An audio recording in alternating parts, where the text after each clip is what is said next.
Hello and welcome to Flex and Chill with me, Luke, and Jane. yes, this is our second episode, and today we're gonna be, as always, either ranting or raving about something. We're gonna discuss a pop culture event or a news, and then our main topic will be top 10 movies of last year, 2025, because we are so original. And we will flag up, or we will, with Shane's knowledge, we will, put some other ones out there that might not necessarily be in our top 10 or top 20, but are interesting to watch. Because, Shane, would you be willing to share? Do you have the number just for feature films, not including documentaries and not including short movies from last year? How many you seen? Oh, I don't differentiate that. Okay. And also, I probably watch a couple hundred documentaries a year. So, like, there's a lot of documentaries that Yes, come out. And I don't discriminate against that. A film's a film. we stand. Um, I would venture to guess I've watched around between 850 and 900 feature films and documentaries combined if you take out the shorts. Politely, how the fuck? I'm asking myself the same question, Luke. But I I don't know if this genuinely, is something I should be proud of or I should be afraid of. I admire you so much. Like, genuinely, like, I always think of, like, oh yeah, I watch a lot of movies. And then I see your number or like somebody else's number, and I'm like, and I know you don't actually log anything older on Letterboxd. You don't log Correct. your rewatches. So I know your Correct. number is only for the current movies. Correct. So So, to compare to perspective, I watched quite a lot last year. I'm on only 92. I'm not even a triple digit club. I'm a fucking, I'm a noob. and that's a reasonable amount of like that's more than what most people would consider reasonable amount of Yes, movies too. yes. Like for So, casual, it would be like, oh, do you have any life? And short answer, no. The long answer, yes. But no, but yes, I've watched a lot of movies and yes, I definitely have some like under the radar type ones to throw out there because there's mhm, always. exactly. So how are you doing, Shane? Before we get into any other conversation, how are you doing? All good? I'm cold. Oh, Which is going to relate to my rant. I'm gonna come up because it is we're having the worst winter hmm in New Jersey that we've had in probably 8 years. hmm So like this has been rough. And just got through our first week of the spring semester, and we had a snow day and a Zoom day to start the week. So it's been weird. But exciting. we're settling in. And honestly, January movie wise has not been your standard just trash. So Yeah, yeah. I've been appreciating that. I am feeling a little overwhelmed as we were recording this with how many damn movies that came out this particular weekend. And hmm I'm like, I'm not going to sweat it. I'm not going to watch them all right now. Some of them are just going to have to wait until streaming. I'm sorry. Correct. So, Correct. but, you know, I have a couple of screenings coming up that I'm excited about. I'm very curious about Wuthering Heights. Oh yeah. Which so that'll be very interesting. I have that in about a week. But I don't know if I already got to see my most anticipated movie of February, which is uh Good Luck, Have Fun, Don't Die. Um Oh. How did you like it? Loved it. Love. Yes. It is bonkers and I loved it. So I hope people go out and see that. I don't want to see Gore Verbinski have another flop and then he just got out of director jail. Yeah. This is his first feature film since Cure for Wellness, so there's some things to be excited about. I finally watched the trailer for the first time because it's playing now in the cinemas in the UK. Because if you have new releases to watch, like we are sometimes, like, the movies that come out in America will, for some reason, will not automatically come out the same week or even the same month in the UK. So Sometimes the same year. yeah, exactly. So like like we just got a Rental Family 2025 movie Yeah, and No Other Choice 2025 movie. And like a couple of other things that already premiered in the US, like they are just coming in today, 30th, like 6, 7 movies are 6, 7. I wasn't even planning on it, sorry. they're like opening, and I'm like, oh, this would be nice when I'm not on call and I cannot go to the cinema because I don't want to be that dick with a phone vibrating in the Yeah. cinema. So it would be nice if like some of those movies came out a bit earlier, like maybe 20, like is this still on, Yeah. is this thing on in 2025 movie that's coming out today or sorry, yesterday, Friday? Well, what's interesting is a lot of the ones that you just mentioned, like, is this thing on? And No Other Choice really didn't have wide releases in the US until January anyway, Yep, yeah. which I could rant about that, but that is not what I'm going to rant about today. So tell me, why are we mad today? What is, what is grinding your gears, Peter? So, as somebody who hyper focused in terms of planning and scheduling Hmm. and coordinating Hmm. stuff, and as somebody who very much likes to plan things out, you know who my greatest enemy is, Luke? The weather. The weather. The one thing I have absolutely no control over, and then it just whips itself on in there and ruins my plans. It just This sounds like such a petty thing to be complaining about, like for on a personal level, but Hmm. like I just it's so funny because Jess, my wife, is a weather weenie, as she professes. She loves weather, Hmm. and I hate weather. Hmm. Weather is not my friend. So like I want to go see these movies. I want to do this thing. I made these plans. I was supposed to have a double date later today, but it got rescheduled because potentially imminent snow, which it doesn't look like we're going to get snow, but I don't think the double date's happening anyway. It's Hmm. just like that kind of stuff. It's just like I put in so much time, as you know, coordinating and planning and scheduling things. Hmm. And when the weather gets in the way, it's just really frustrating because it's like, what the hell am I supposed to do about it? Hmm. And that should tell me, don't worry about it. You can't do anything about it, but that's not going to stop me. So there's my rant. And also, it is freaking cold here. Hmm. It was 16 degrees Fahrenheit the other day, and it was like 5 degrees this morning Fahrenheit. And I didn't even want to get a shower because Hmm. I didn't want to get out of my clothes this cold. So we're doing our best. I am wearing Yes. flannel today. So Very dapper keeping me looking warm. flannel. I might add. Very dapper. It goes with my Wolfman slash I look like the brawny man You look right now. you know who you remind me of? You remind me of the Home Improvement, the neighbor behind the fence. Winston was his name?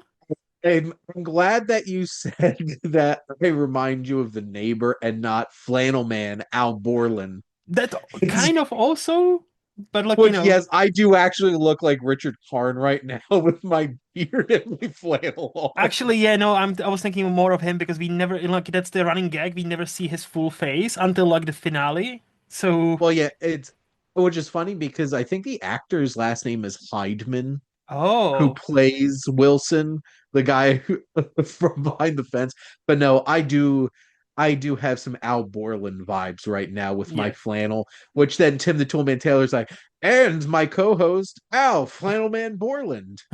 every time. I watch a lot of Home Improvement. Ha, ha, ha, ha, ha. Yes, I watched it as a kid. So, More power. yes, I didn't even remember Pamela Anderson was on that show. In her younger I think she years. was on it for like the first season or two, Hmm. and then she got replaced. Yes, She got replaced because like she went on to be doing some bigger stuff like Baywatch and stuff like that. But not to take anything away from the actress who I don't remember her name who came in afterwards. She is also a very attractive woman. correct. But So there yeah, you go. to your weather rant, like I'll say, like I can relate because we talked about it off mic, but here in Scotland, we've gone through something similar in literally the beginning of the year. Like, came like it was like first, second January, suddenly snow, which fine, like happens here for like 3, 4 days usually. No, this time it was like 8 days. And let me tell you, for a country that's not prepared to deal with snow, people were panic buying just like it was COVID 2020 again, baby. People were not driving to work. I spent the entire week working from home. So yeah, like it was a bit of a shit show I here. don't get why people in Scotland shouldn't be prepared for like snow. Like, how north are you? Like I'm hemisphere quite north. wise, I'm quite north. isn't the UK pretty north? It is, but So basically, if you go up on like mountains, Climates. yes, if you go up like mountains and stuff, yeah, you get a bunch of snow all the time. But like cities, we, what happens or what's like I've lived here for almost 15 years now, and what tends to happen is we get snow about maybe twice a year, and each time it's like 3, 4 days max, which the third or fourth day it's already melting away. So we get a bunch of snow the first day, then we kind of get used to it the second day, and the third or fourth day it's starting to, melt away, melt away. Then it becomes obviously ice, ice, ice, baby. Dun, dun, dun, dun, dun, dun, dun. Yes, And then we prefer that ice. definitely. Oh, I didn't even. Yeah, fuck ice. Um, I have a 20-foot tall mound of snow outside of my house Hmm. Hmm. because I live in a complex, like Hmm. a townhome complex. So when they came in and plowed everything, like that Hmm. mound of snow is going to be there for like 3 months. Yep. But no, It's going like to be there until April. yeah. So So is New Jersey not prepared to deal with snow? we're relatively prepared to Okay. deal with snow. It's still snow. We got Yes. 8 inches of snow. Hmm. So like, and then 2 inches of ice. And see, then you So get that into the made it debate. worse. Then you get into debate. Some say 8 inches is too much. Some say 8 inches is not enough. Like, we'll never know. 8 inches in this context is way too much. In some other contexts, it's not enough, you say? All right, I hear you loud and clear. I'm slightly concerned about those said people who are complaining that 8 inches is not enough for them. Hmm. Just putting that out there. Have you seen that meme that goes around the internet now where somebody like has a ruler against like a perfectly narrow like snow and it's like exactly 5 inches and it's like perfectly acceptable amount of like snow, and somebody retweeted it and said, "Oh, this is how 8 inches of snow looks like." And I'm like, clever, clever. Damn. But Got no, called out. yeah, same. Like, no, but like like I can relate. I can relate. So for But what my is your rant or rave? I will tell you. So for my one, this is a topic I can go either way because I'm going to be talking about streaming Okay. and streaming platforms. Mhm. And this time, I'm gonna choose to rave about it because like it's easy to say, and I will probably make it at some point. There's too many of them.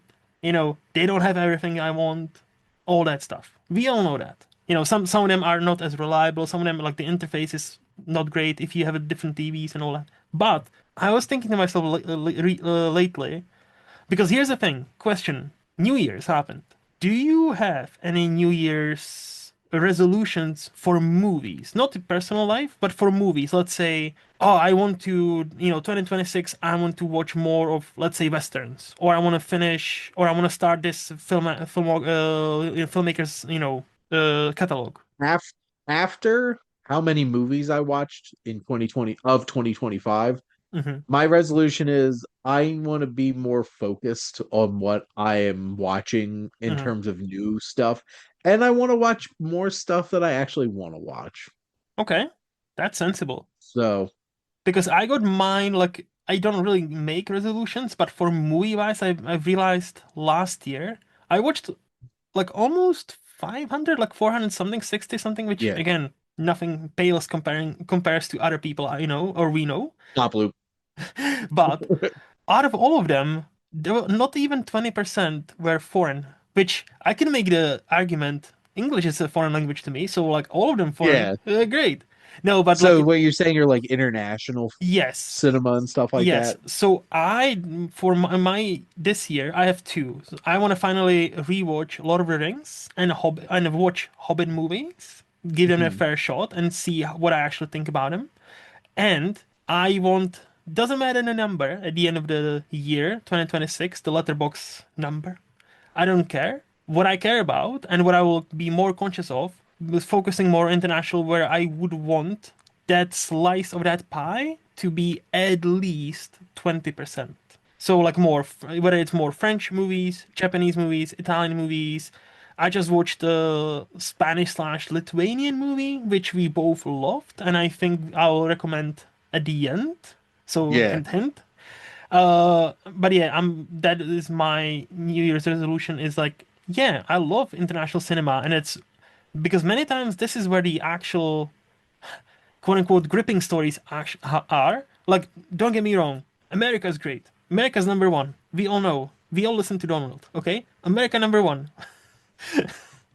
But I think there is something about like, dramas where like, sometimes drama from Italy, Spain, sometimes some fantasy from Japan like hits you Mm, like there's no other, like nothing else because they, spoiler alert, people think differently in different countries. They have different attitudes yeah. towards different things. So it's a different perspective on many issues, on many topics, on life itself. And I always find that fascinating how you can make a movie and can be very niche, very specific, but because of that specificness, that's a word, 100%, it can actually be universal because you recognize the characters. Mm. So, Absolutely. And I'm actually trying to pull up something real quick in mhm. terms of my film watching because like I watch a lot of Oh yeah, you do. Yes. I've I wound up watching 85 French films Mm, in 2025, 44 German, 28 Japanese. mm-hmm, mm-hmm. I'm surprised that's not higher, to be perfectly honest. I love me some Japanese cinema, but like Yes, you do. different languages, 30 of them were in French, 20 of them were in Japanese. Like I've watched a lot of if I had $1 for every time I've watched something from Israel or Palestine in the past year, be a lot. I could I go out wonder for a why. nice dinner. I was gonna say, I wonder why, people make movies about those two countries specifically. Like, is anything happening there? Well, and what's interesting is like I've seen some really good Israeli cinema. Mm-hmm, Come Closer was a film that I really loved from last year, and mm-hmm, it's like there's a lot to experience from other films and countries and stuff like that and perspectives. mm-hmm. And like this was a really big year for international cinema because I legitimately thought that 5 out of the 10 Best Picture nominees could have easily been international films, non-English language films. Didn't shake I out that way.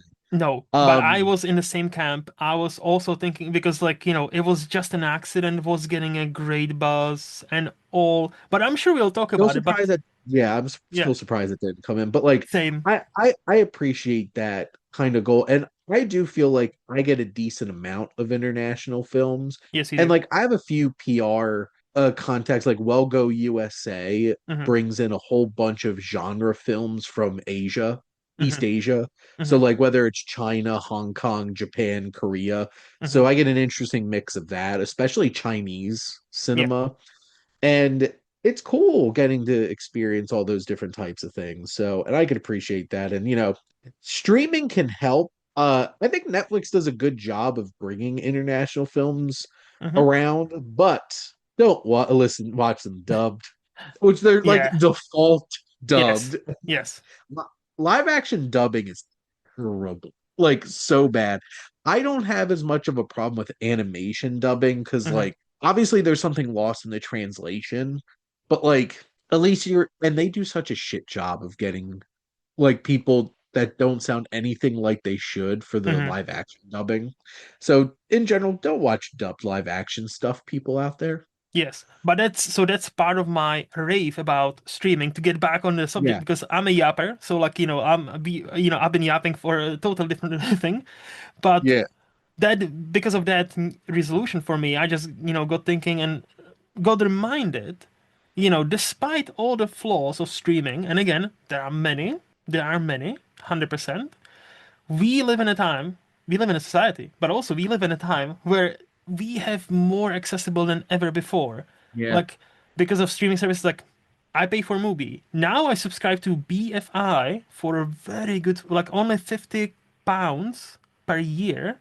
And they not only have, it's British Film Institute, but they don't only have British movies. There are some Czechoslovakian movies. There are some like, Japanese movies. There are some Chinese movies. And there are many I'm like, "Oh, I've seen this movie on many lists, like greatest of all time or greatest of this year." yeah. Great, on my queue it goes. So like, because of streaming, I'm now focusing, so I want to rave about it because I want to focus on the positives where it's a good time to be a cinephile because you like even your Netflix. gets like, at least in the UK. I know it's obviously it depends where you live. If it's a US, UK, Czech Republic, Germany, whatever, like, the content, or I hate using the word content for movies and TV shows, by the way. I didn't know why I just did that. The movies and TV shows, the offering is totally different. But overall, I think they still try to push international. So like in the UK, Netflix, you'll find a bunch of Indian movies, some Japanese movies. So, you know, there's some German movies I've seen there as well. There's like some from Africa, from like a few countries in Africa I've seen. They're on my queue as well.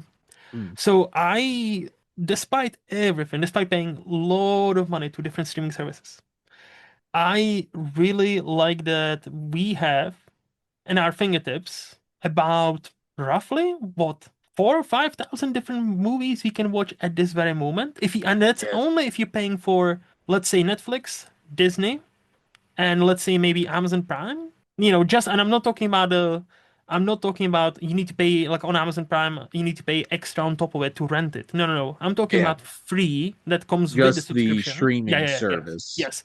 Prime Video. Just those three alone, I would imagine if you actually count the catalog and the movies, easily probably like, thousands and thousands. Quality varies, of course. Not all Of will be course. A plus, but hey, it's perfectly fine for a movie to be just fine. Not everything needs to be the best of all time. Yeah. So my And rave, not everything is going to be. So, correct. So now that's I think that's the end of my rave. Like, it's good time, I think, to be a cinephile, especially because of these. So we are not just in a, hey, I want to watch this movie from like it was just an accident. It's not streaming anywhere yet, but I think it's coming to movie at some point, hopefully, fingers crossed. Or like maybe BFI. So, like, for example, BFI has a secret, wait, something of a secret fig.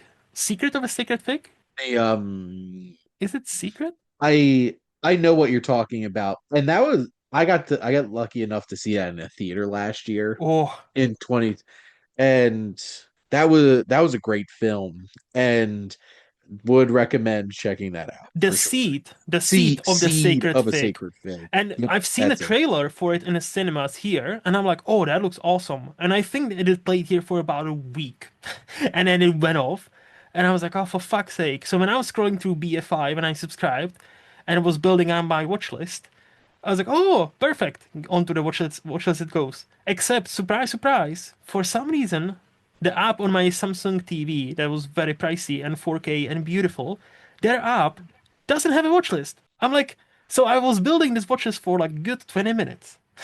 I put Hmm. there like maybe 60 movies plus. And I'm like, and I logged into the app, I see everything, and I'm looking. There's no my list, there's no watch list, there's nothing. And I'm like, okay, cool. Thanks, BFI. Fix this shit, like, please. Like, anyway, What are you doing? yeah. No, but this This is is quickly turning into a rant. no. I was gonna say like no, but no. So honestly, it's for all the pains and all the struggles, it's a great time to be a cinephile right now. My one thought that I'll throw in there to add to this is we take it for granted. Sure, Yes, yes, it keeps it increasing in prices. Sure, it doesn't have everything that you want. But remember, there was a time that your only options were this is either in a theater or it's on TV. yes, yeah. I remember it quite well. I used to record on VHS from the TV the movies I wanted to either Well, keep. Luke, I'm even talking about before they existed. I know, So like there was a point where like literally your only options were to watch it you either live, saw it in a theater or it was on TV. live. Yeah. So like Mm-hmm. Mm-hmm. we're pretty lucky. And honestly, I think Prime Video is an underrated streaming service for classic films. I'm not saying Yes. they put out the best new content, but like they have so many movies on there. It's just their interface sucks. And it's really hard to even just like look for stuff. They shitified it now. The search I've noticed when I updated my app on the Samsung TV, the search now includes AI, which didn't ask for, but okay. And it's Yeah. much worse. But to your point about Prime Video, I remember when I subscribed to Prime for the first time, like 2016, 17, and most of the stuff was oh, you can rent it or you can buy it. You can rent it, you can buy it. So I was like, oh, so this streaming service is not really a streaming service. This is like a perk to my, shipping. Okay. Yeah. But they've built it up. And obviously, there's MGM Plus, but it's not like they mix up, and put some MGM films for free on Prime, at least in the UK for some They time. should consolidate. Well, yeah, That's but one of my money. biggest things is yeah, and I know it's a money thing, but like at some point the streaming bubble's gonna burst a bit and Yes. they're gonna consolidate. Yes. One of the first ones should be MGM Plus and Amazon Prime Video because who Hmm. we kidding at this point? But Yeah. Amazon will continue to do that because money. Hmm. But there you go. No, but the classic, to your point about the classics, even in the UK, Amazon Prime, this is how I watch them, quite a few Marx Brothers movies now. There is like, Hmm. quite a few like, Hitchcock movies, all that good stuff. So I'm like, the only problem I had, this is not a rant, but the only problem is Amazon, you're a first trillion dollar no, no, second, sorry, first was Apple. The second trillion dollar company. You can hire a person that does the subtitles. Because many times some of the movies don't have subtitles. And I'm like that meme of Velma from Scooby-Doo. No, like when she's looking for her glasses. Oh no, my subtitles. I cannot read, I cannot hear without my subtitles. That's me. And every time, so the only Where's two my things, closed captioning? yes. So my two things about the Prime specifically is A, surprising amount of even newer movies don't have closed captions like English, and B, many times I'm like, oh, they just added this brilliant Italian movie I wanted to see, and then I click on options because I've learned it now. Oh, this is only English dub, and I check IMDb. Is it one of those Italian movies that was only English dubbed? No, it is Italian. So I'm like, and yeah, to go back to your point, call me a picky bitch, call me a cinephile, whatever. Like I don't care. I Please give it to me or in original. Like if it's in Italian, give it to me in Italian. If it's a Japanese movie, give it to me in Japanese. Don't give it to me in English dub only. Yeah, What are you doing? I know, I What know. are you doing streaming services? Like I'll say Netflix, always subtitles, always different languages. Yep. Many things wrong with Netflix, but at least they are consistent. But at least they could do that. Correct. But So do you want to move to the pop culture news, Shane? short. I'll throw out mine because Yeah. mine's just a quick, smaller thing. Is the Masters of the Universe trailer? I thought looked like a lot of fun, and some of the stuff like Skeletor in it looked amazing. Uh-huh. And fun fact, they didn't have him speak in the trailer because it's Jared Leto, and I'm sure people are gonna get mad when they find out. I But didn't even know that. it's like I'm ready for Skeletor. And the action looks cool. I think the world building looks cool. It's an interesting choice that like they're hiding him Hmm. in like the regular human world, and then he goes back home and stuff like that. So it's from Travis Knight, who made Bumblebee and Kubo and the Two Strings. So I'm like, I'm pretty excited about it. I thought the trailer looked fun. Idris Elba's in it. Alison Brie is in it as Evelyn. Um, there's some fun casting, not Garrett Leto. They should have just got Mark Hamill to voice Skeletor again, like he did in the I know the much maligned one on Netflix that people are mad because Kevin Smith made it, woke apparently. Oh. Um, we need to get over shit. This Masters of the Universe looks like fun. Hmm. So that was the first new trailer that I saw recently where I'm like, oh, this actually gets me a little excited for this movie. And Hmm. also that Travis Knight is doing it. So we'll see. We'll see how it is. So my only thought about this trailer is I haven't seen it. I know Yeah, that it came out because like somebody from our Siftop Slack channel, I think it was Patrice, posted it on our Slack, and she also yeah. loved it.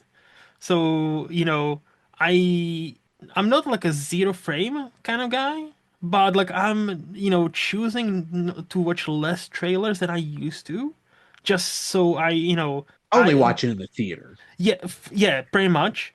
Or like for the absolute biggest movies, like, if there's a next Star Wars movie, like, yeah, I'll watch it. If there's an Odyssey new trailer, I will watch it because those are the big movies. I'm like, this will be spoiled for me anyway, so might as well watch it first. And like Odyssey's like I know what happens in the I mean, Odyssey. yes, And that's it's the like other thing. Yes.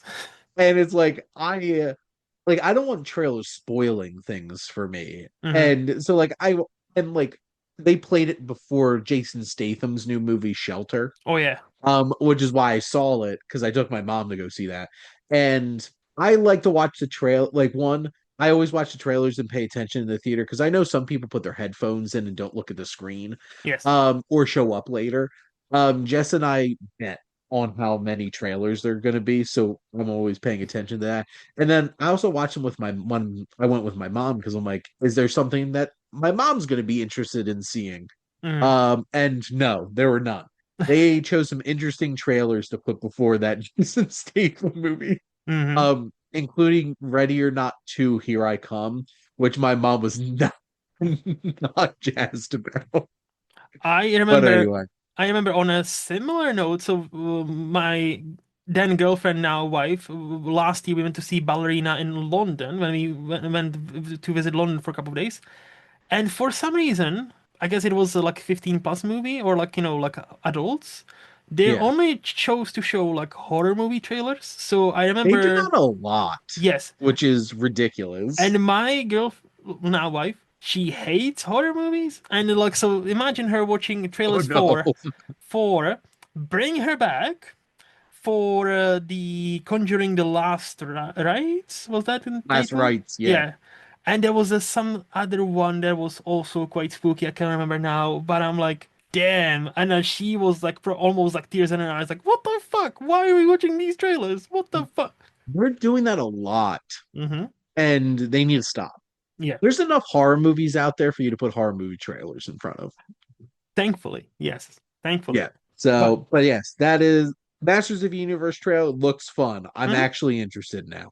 Yeah, and I'm interested because you mentioned the director, by the way. Like, Bumblebee and Kubo, great movies. Especially Kubo is awesome. Kubo One of my is, favorites. yes, yes. So my pop culture is unfortunately a bit of a downer, bit of a sad Mhm. note because so we're recording this on Saturday, and just yesterday, Friday 30th, we lost Catherine O'Hara, aka Kevin's mom, aka Moira from Schitt's Creek. And Bye that, bye. yeah, because of her, ever since we watched the show, we don't say baby, we say bye. Oh, Just look at, also is like the bye bye. yeah, look at the baba. And Oh, that it's sad. shocked me. Like, yeah, it's sad, but that genuinely was shocked because she was 71, which is not Yeah, fucking it's not that old. old. Yes. And because of Schitt's Creek, she was having this like renaissance. She was being appreciated fully. She was in all of these movies like Beetlejuice, Beetlejuice. She was a voice in Wild Robot. She was in a. I haven't watched it yet, but I know she's in it. The Studio, apparently. Well, she missed the Golden Globes a couple weeks ago, and I guess we know now she was sick, Yep. I guess. But she was up for a Golden Globe for the studio, and she's great in it. And Hmm. that'll be interesting how they handle that because that's supposed to go into production of season two soon. But Yep. like I've seen so many posts about Sally and Sally's song from Nightmare Before Christmas. Hmm. And all I am such a huge Christopher Guest fan, all those mockumentaries, and she is some of the best parts of all of them. And she was amazing. I was gonna touch on And it's those. really sad. Yeah, no, besides the obvious, so like I think the big juggernauts are Home Alone and obviously Home Alone 2, Yeah. and Schitt's Creek, right? I Yeah. think those are the big, but like I was gonna get to the Christopher Guest movies because I haven't watched them yet. I have heard many things about A Mighty Wind. I've heard great things about Best in Show. So they are on my watch list, and now obviously they are bumped up the queue because I want Yeah. to watch that. That's ultimately in that sadness we both feel because it is shocking when somebody as iconic, and I don't know about you, Shane, but Home Alone has been on in my household ever since I was maybe like 5, 6, like ever since I was like Yeah. conscious of movies. I remember watching Home Alone for every single Christmas, never missed one Christmas, like Home Alone and Like Home Alone 2. my mom texted me about the news and brought up how much she loved her in Home Alone. Yep, yep. So like So, like, I'm trying to look Kevin, at it from bright side. We and I still have a bunch of her movies I haven't seen. So, like, she will obviously live on, but goddamn, that's too fucking early. And especially with her having this second career revival, where I was kind of hoping, hey, maybe she will land a role that gets her at least an Oscar nomination at some point. Now she's like, quote unquote, back in like, fashionable. Because that's how Hollywood works.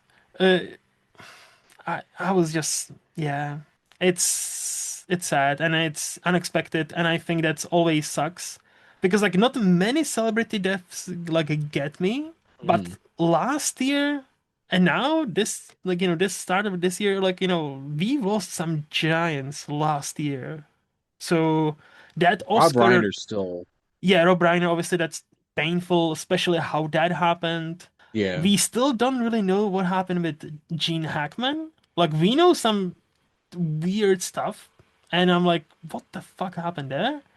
So, but I was just thinking like this year's Oscar in memoriam will be insane. Like that's gonna be like you will get it in perspective how many titans and So they giants. better get it right. I was gonna say, how many will they omit this time as every year? At least now they've learned, for a full year, please go to this website. And I'm like, I understand they cannot say, they cannot put there every single member of every single, because then we would have like 3 hour show just for in memoriam segment.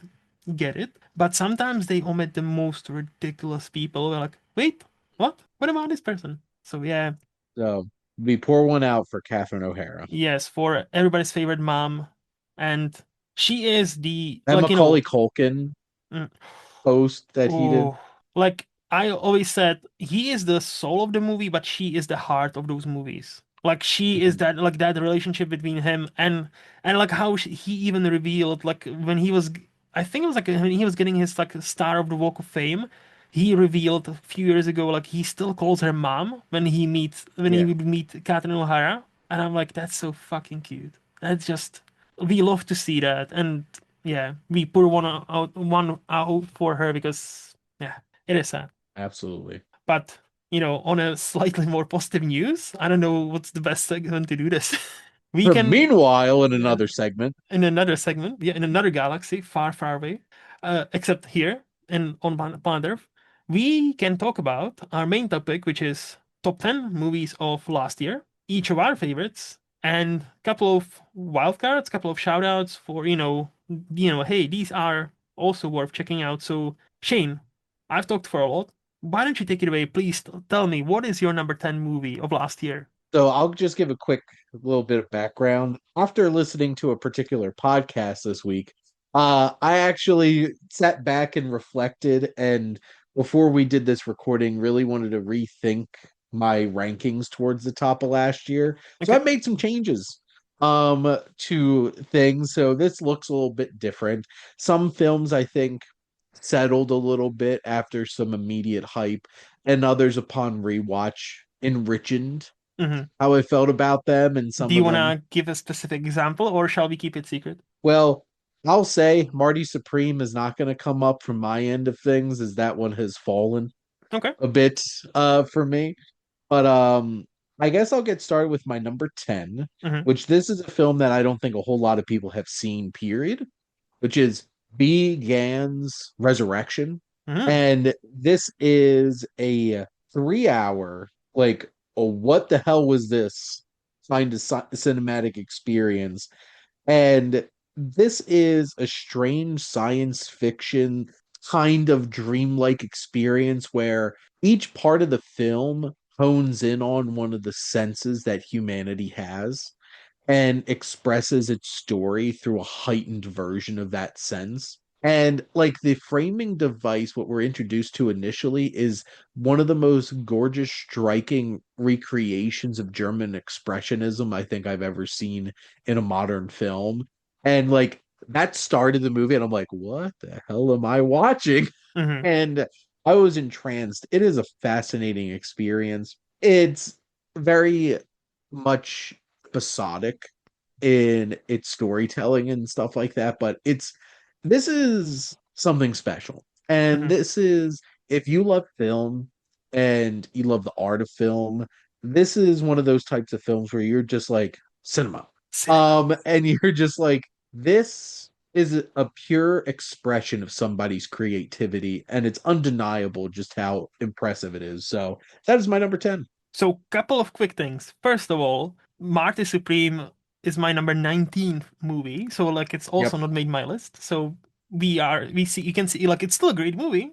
We see, but you see Yes. eye to that. Second, as our buddy Adam would say, you had me at 3 hours. When he said it's a 3 hour movie, like that's all I need to hear because apparently I'm the long movies guy. Yeah. If I said that to Adam, he'd be like, nope, done. Goodbye. Out of here. Yeah. No, but on a more serious note, I only have heard of this movie because of you, because I was checking your top 10 and it was and one time it was like your number two movie. And I'm That's like, number two. what is this? I I have settled Yeah, a bit on there's some other films that I connect with on a deeper level fair. than this, but it's still incredibly impressive. And that's the only And reason I have heard of this movie because of you. So I'm definitely gonna seek it out because like and if I I've can do that mhm, for people, mhm, honestly, at the end of the day, that's what I want to do for people mhm. with my channel and what I do. Is like if I could turn people on to certain movies that they would never have think or have heard of or have seen, good. I did my job. Yeah. So yeah, see, following this very niche, very out there pick, now for something totally mainstream. And now My, for something completely different. and mainstream as fuck because my number 10 is this little movie called Superman.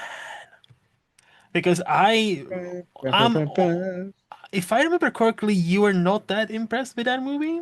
Am I? No, especially comparatively to most people. Yeah, yeah. And I did So, rewatch it and I still really enjoyed it, but I okay. still had the same problems. Fair, fair. That's the movie that it clicked with me almost. So like 2025. Oh, see, I was gonna ask like, how do you rate 2025? As a normal, podcast host would be like, hey, what do we think about 2025 in a nutshell? Because like I was gonna say that. I was like, oh yeah, shit, we didn't do that. So Shane, let's rewind clock. Like this didn't happen. What do you think of 2025 before we go into specific movies? Like in I general. would I think in general, Hmm. international film has overshadowed American film. Hmm. I think the year in terms of quality was very backloaded. So Hmm. like I feel like most of the best films of the year really did come out those last couple of months of the year.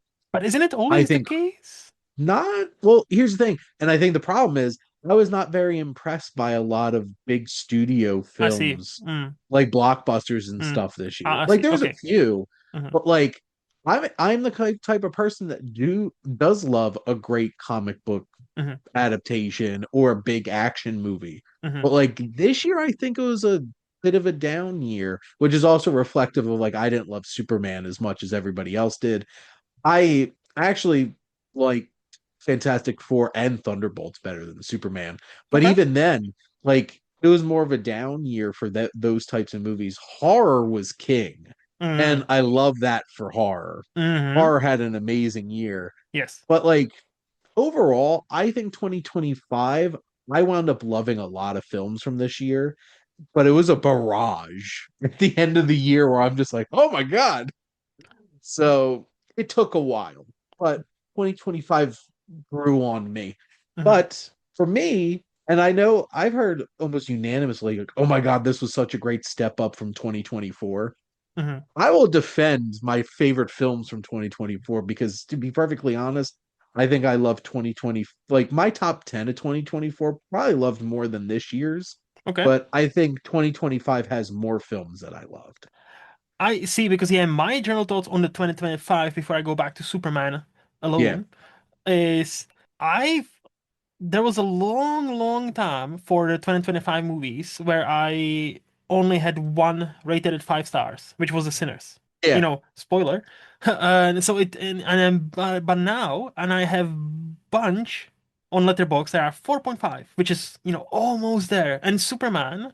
So for me, 2025 is I thought it was actually great year for movies, but many movies I've seen, there's always like a wee caveat. It's like it was almost perfect, but it almost clicked with me fully, but right. And it's Superman to go back to my number 10. It's the same. That's the same story. Like, I loved certain sequences. Like, I thought the CGI looked great, and it shows that they actually had full year to work on CGI. Like, like James Gunn announced on the Twitter, like, "Hey, we just wrapped Superman like a year before it opens in a cinema. Now the visual artists have full year to get it as best as they can, right?" I thought it actually showed, besides maybe like one scene, and even then, I would defend that because I've heard some people had the problem with the multi-dimensional thingy magicy when they went, to that other, you know.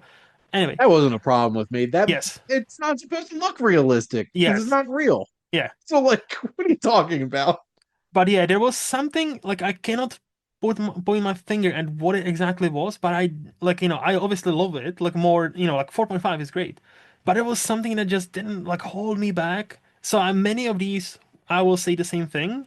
For quite a few upcoming, we're like maybe on a rewatch it'll be like 5 out of 5, or maybe it'll be slightly down. We will see. But like I'm on a like for next two, I'm on a cusp of hey maybe on a rewatch. And to be fair, next nine below them are all 4.5. Even Marty Supreme, my number 19, is 4.5. So there's like a bunch of movies where it Yeah, was like on a cusp of like, yeah. So like, but I a super, have yeah. 26 5 stars out of 970. No, So like that's, comparatively, it's still a relatively small amount mm-hmm. of 5 stars. That's like And 2%, 2.5. yeah, so like proportionally, it's still a small amount Yes, yes. comparatively. And we'll get to honorable mentions, but like Mm-hmm. talk about why you love Superman first. Yeah, I was just gonna mention like the basics. I think the casting is great. I think the Yes. main, I just blanked out on his name. The main David act, Corn Sweat. yes, Yep. David, very nice name, Cornsworth.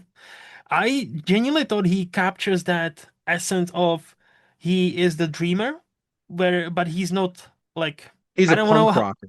Yes, he's a punk rocker, but I don't want to say like dumb, but I'll say it anyway. Sometimes the dreamers in the movies can be like almost like dumbasses in a way, but he's He is never. very earnest, Yes, like and I he. appreciate that about him. Yes, I thought Rachel Brosnahan. Brosnan. Can you tell I She only is slept for she's the most perfect casting in the history of comic book movies. maybe? Can you tell I only slept for 2 hours? Yeah. No, but I thought she was great, and she actually got some stuff to do. Not as much because obviously it's still a Superman movie, but I think comparatively to like somebody like Amy Adams and how she was wasted in those Superman movies, like even So in this, wasted. yes.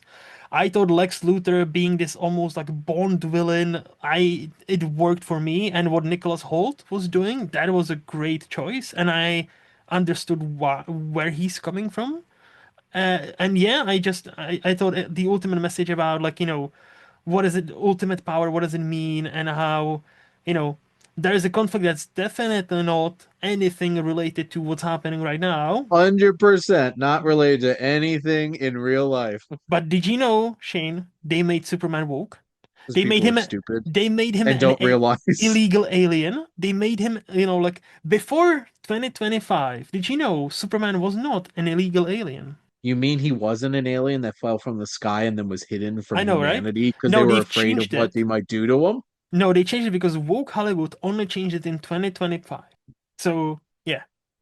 I think the casting was great in this Yeah. film.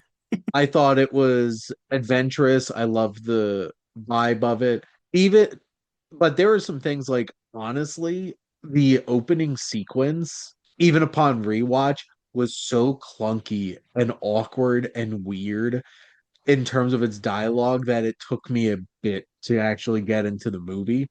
Hmm. And I felt like there was a lot of shorthand Hmm. screenwriting that I feel like James Gunn leaned on the fact that there'd be a lot of sweaty nerds that would know a bunch of stuff. And they he made the audience fill in a bunch of gaps that I felt like was unreasonable filling in gaps at times. Hmm. And I think the film was a little too overstuffed for me, and that's why it's not I loved Mhm. it, but damn, I had a good time both times I watched this movie. I feel like just to address that very quickly, I do understand where you're coming from, and I don't disagree. I just like this is, I think this is where we split because we've seen a bunch of Superman movies, good ones and bad ones. Well, maybe two good ones, debatable. Um, we know a bunch of the lore, so like I appreciated Well, we I had didn't this. need I'm not even talking about the lore. Mhm. I'm talking about the mechanisms of the plot. There was a Okay, lot of shorthand where it's okay. just like just, just go with it, go with it. Mm. I felt like James Gunn was sitting there like "Just go with it." I felt like it was Tenant, where Christopher Nolan really literally said in the screenplay, it's like, don't think about it, just feel it. I'm like, shut up, Christopher Nolan. I see. Uh I felt like it was almost like James Gunn is now obviously in charge of DCU, right? And I felt like there was almost an obvious fuck you to Marvel because, like, hey, we don't have to spend 5 minutes on how this specific thing works or how what this specific thing, or this plot device does. No, we'll just address it shortly and we move on. So I kind of appreciated that. There is like, well, we don't have to have a meeting about this is what's gonna happen or this is how this is happening. But again, like, I understand where you're coming from, so that's a choice like that kind of worked for me, but I've only but seen it once. at this point, this is about you Hmm. and why this is your number 10 and not why it's Yeah. not in my top 10. So But but no, no, like it this is a almost clicked. great time Yeah. at the movies. And I wish more people had seen it. Yep. Comparatively, this still made a ridiculous amount of money, but not for like what this was a down year for comic book movies at the box Oh, office sure from was. what we're used to, Yes. from what we are used to. Sure They was. still made obscene amount of money Hmm. And compared to like most DCEU movies. needed a hit. And I think, Yes. as a They starting got it. movie, yes. And I think that They got it. ultimately that's my last point about Superman.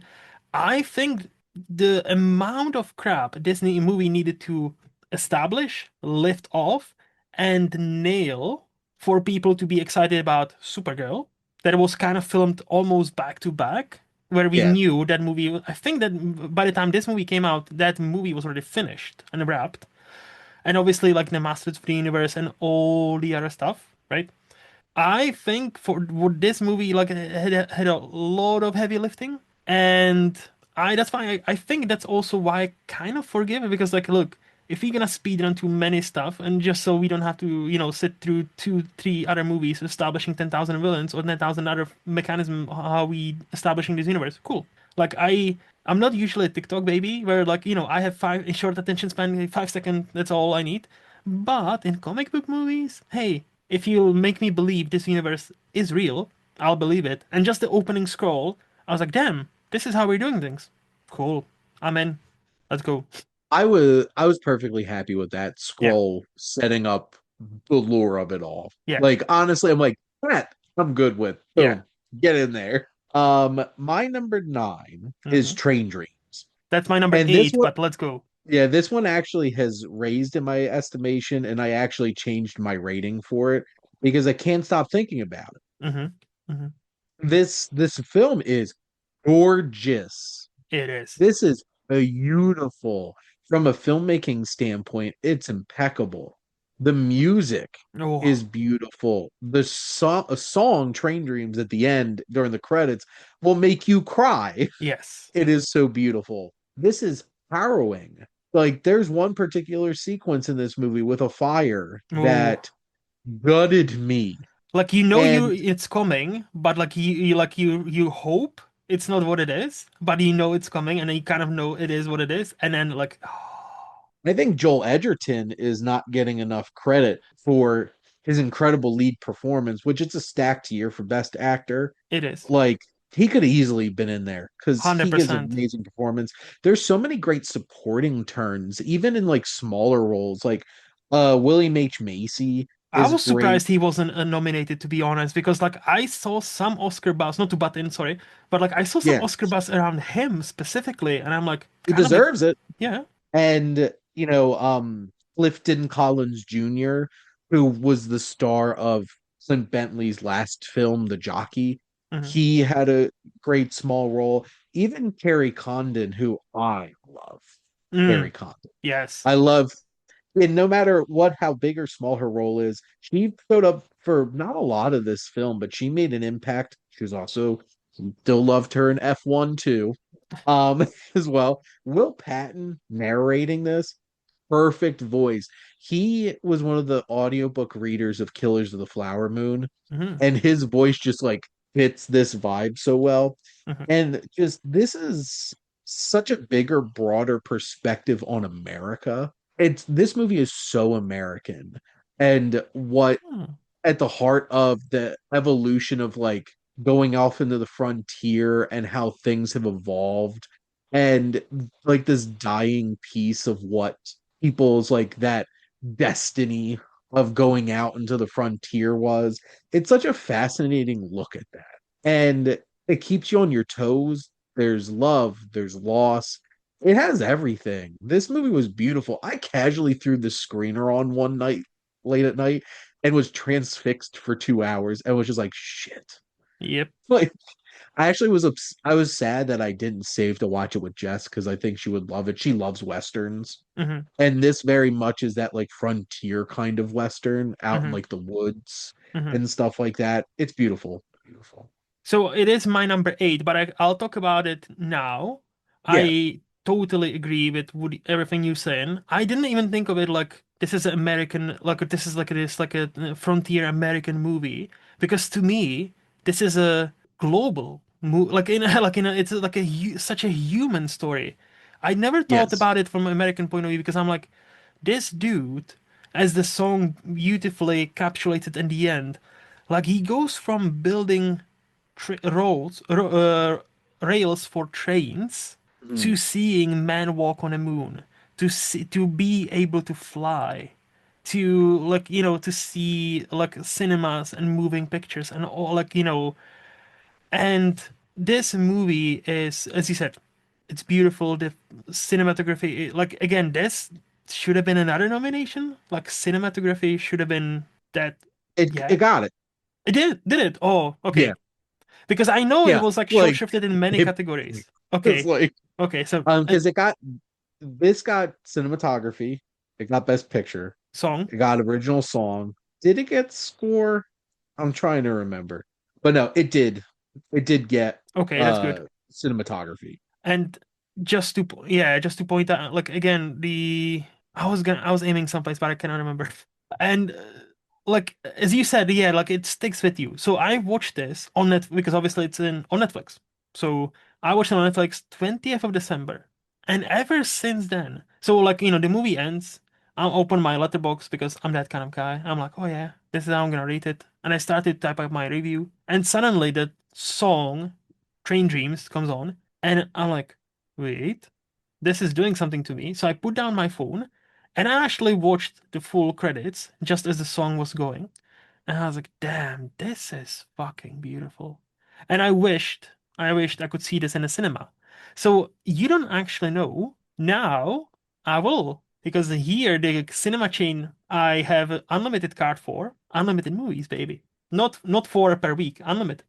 You can live in a Yeah. cinema if you want it. They do what they did last year, and before Oscars, they Yep. releasing every like I think one movie a week for like before like 10 days before Oscars, and Train Dreams is I think Friday the 13th. And I already booked that ticket. That's I think Nice. that's the only like maybe like Sinners if I'm in the mood like I would like to rewatch that because I watched Sinners in the cinema, so like I already have that experience. But to watch Train Dreams, not on Netflix, which Netflix is great, my TV is great, but on in the cinemas, I knew like this doesn't happen to me often that I watch a new movie and I really want to rewatch it like instantly. Mhm. But with that, I was already like in that mindset. Hey, I think even my 4.5 and my number 8 movie of last year is too low for this movie. I feel like I short shifted this movie, even though I love it. So I'm gonna go to the cinemas on that 13th of March, and I hope it will hit me because the idea. Oh yeah, this is what I was gonna say. I don't think I've ever seen this because I believe in this very much. Ultimately, we do not matter, but we matter when we are here. And it's just a very complex idea when because you and I matter because our families, our friends. If both of us died today now, people will miss us, and we've done stuff. But 100 years from now, will the choice or many choices that you did today or tomorrow will they matter in a grand scheme of things? Probably not, unless you suddenly decide to kill a bunch of people, which please don't. So, like, many choices will die from us. Like, I've heard, like, there's a theory that your name, unless you've done something spectacular, will die within 3 generations. And it's kind of downer thought, right? But I think this movie, what it does so beautifully is shows you that, yes, ultimately, those railroad tracks will not be as meaningful as once they were. That life you once had, like, will not make as big of an impact overall picture of this planet Earth. But whilst you are here, you have a meaning, whatever that meaning is. And you have a purpose, whatever that purpose you make. And it's important.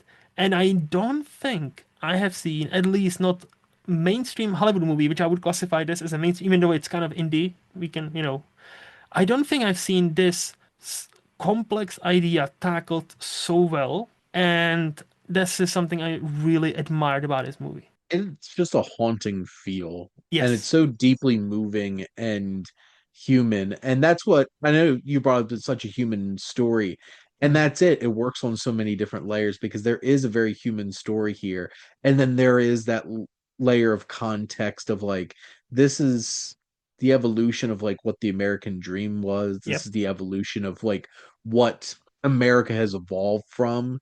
And that's so fascinating that it's able to accomplish those things and deliver such beautiful, loving moments and Hmm. tender moments Hmm. and euphoric moments, like in the plane. Oh, And then that fire just rips your heart out and stomps on it. yes. And all of those things all in once. But I guess So then, that's it was your number nine. That was my yes, so number what's your eight. number? Yeah, what's your number nine? I think again, this is one of them with caveats. On a rewatch, it might go higher. One battle after another. So Yeah, I'm this is not. my number seven, so See, it's pretty close, yeah. yeah. So I'm also not as again 4.5 out of 5. I don't hate this movie. Like, don't come for me. I there are parts of this movie I thought were fucking brilliant, and I'm like, hey, this is 5 out of 5. And there were some where they were like, I'm not really in the movie. I don't know why. But what I'll say, so that was my only wee nitpick. There were some moments in this almost 3 hour movie which I was out, and this is how I know there was something that bothered me, but I cannot really put it in perspective. I don't think it was any particular like performance or any like choice. It was something I don't know. You know how sometimes that's what movies do. Sometimes you can point out, oh, this was a dumb scene, or there was a dumb character, or this was a Yeah. choice that didn't work. But there are many great movies. I think what they do, if they don't work for you, there's something that stops you from fully loving them. And this is also such a layered and complex movie that I know I'm gonna reserve my full quote unquote judgment for a second viewing because that's like that throws so much your way, and it's a performance piece, the movie. Like, everybody from Leo to Tiana Taylor to Chase to you know Regina Hall. Yeah. I know look, I knew it's not gonna happen, but I really was impacted with her like 5 minutes screen time. I thought she was great. I knew there was a slim chance of it, but I kind of hoped for best supporting actress nomination because I thought she's been overlooked in Hollywood for so long. And yeah, but no, anyway. And obviously, like the chase scene, the moment we think, hey, there's no other way how to make chase scenes fun and exciting because we've seen it all from French Connection to whatever other movie you want to name to Ronin or whatever. No, Paul, I mean, leave it to PTA and to just go boom, boom, just be like, hey, what if roads but waves?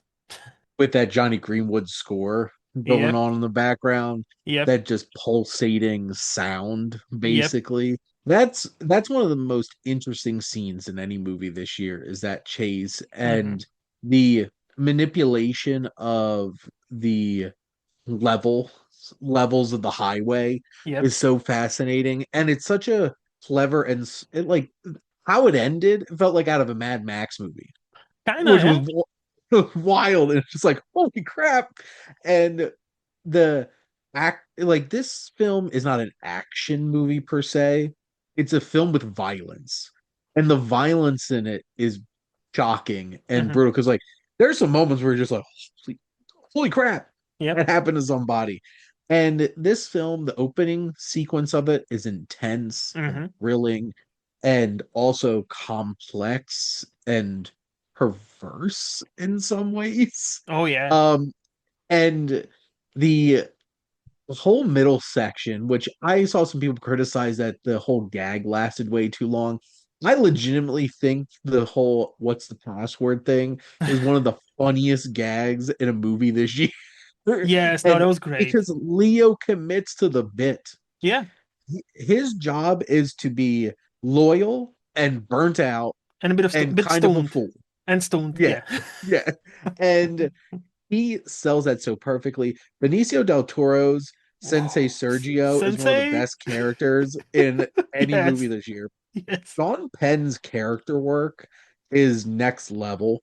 The commitment to every little detail that goes into that performance. And Chase Infinity, like, to be frank, like, he's also really a supporting character in the movie. I'm like, if you're gonna category fraud her going into lead, I could appreciate that. But like, also, she didn't wind up getting nominated anyway, which is really sad. I'm not that But mad. like, Like she was great in the movie, but like I'll to be honest, I'm not that mad. She is young. She's obviously has been great, right? well, I'm also not mad that she didn't get nominated for Best Actress because she the main actress in the movie. Yeah. Um, and complaining about category fraud in 2026 is kind of a moot point because they do it literally And every year. yep. But like every Oscar cycle, like the cast is incredible. The ensemble from top to bottom is so great, and the filmmaking in this is impeccable. I mean, yes. Technical It's level, impeccable. Yeah. that's And between the music, the cinematography, the editing, the direction, Paul Thomas Anderson just really encapsulates this so much. And there's been a lot of discourse of is this faux revolutionary? Is this faux representation for black women? And like, and here's the thing. I am a white man mhm, who is sitting here. I'm not going to argue with black women who find this movie to not be as impactful as Paul Thomas Anderson thinks that it is. mhm, But like, this is a wonder of an experience. I did see this twice in a theater because I had my mhm, press screening, mhm, and then 2 weeks later, my buddy Joe wanted to see this in New York for his birthday. mhm, So I'm like, oh, I'm not gonna argue. I do feel like this movie has a lot going on in it.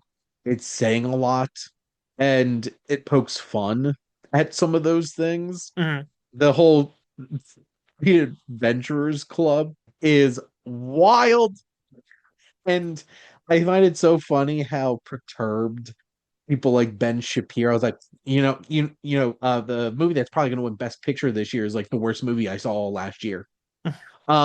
Because this hit exactly the kind of people that it meant to, Mhm. and they're all crashing out about it, and I think that's hilarious. Yep. I didn't see any of the discourse about faux black and all that.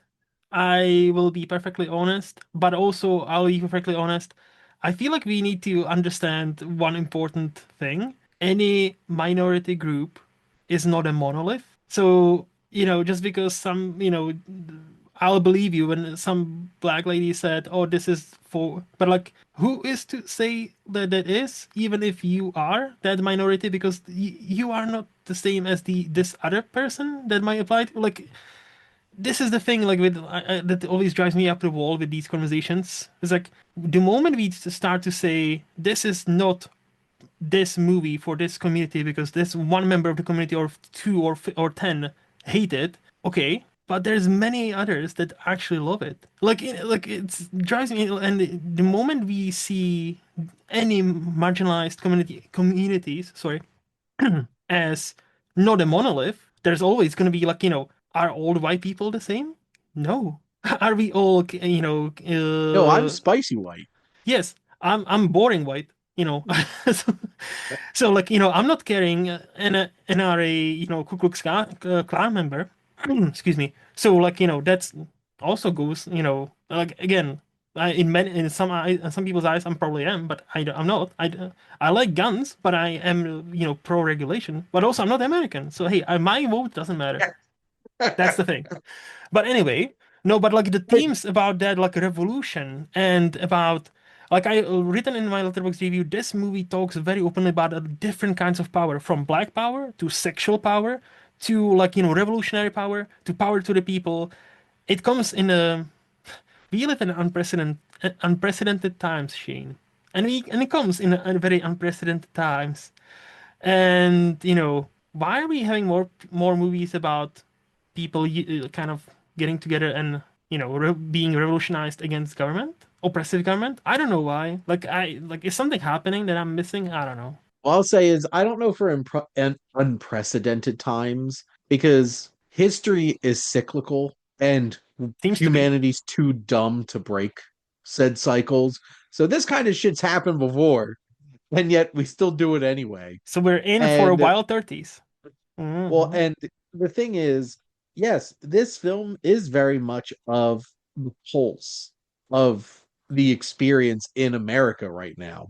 Like 100%. I And think probably other places too. yes. I was gonna say that I think that my last point about this movie and how brilliant it is, and I genuinely cannot wait for my rewatch of this. I think this is gonna be a great time capsule movie.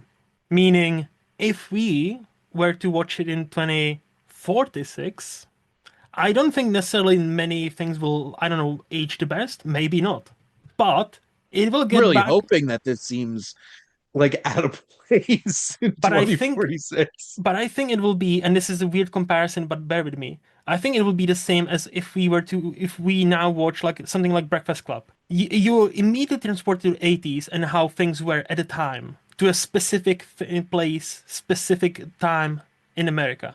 And I think, and many other movies from 90s, from 2000s and all that, like are a reflection of when they were made, obviously. Art is a reflection of, people who make them, time and place when it's taking place.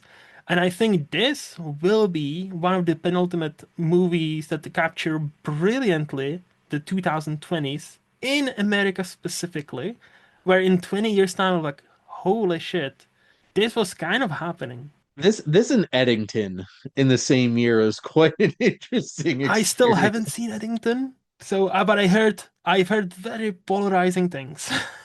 Very polarizing indeed. Yep, My number eight is The Life of Chuck. I still haven't seen Life of Chuck. That's okay. This is a very polarizing film for a very different reason Apparently. because yeah, because some people think that this is a bunch of schlop, which is so very interesting as we've just recorded a cinematic wasteland talking about a Frank Capra film. This oddly feels like a Capra kind of idea where it's just like if you're gonna go in very cynically into this experience, you're not gonna like it. Hmm. You gotta check that shit at the door. I'm Hmm. sorry. I remember walking out of this and getting asked for my little quick reaction from the PR person, and my one word response was profound. Hmm. I think it's a beautiful expression of life. Hmm. And the first act of this film is a mystery. It's intriguing.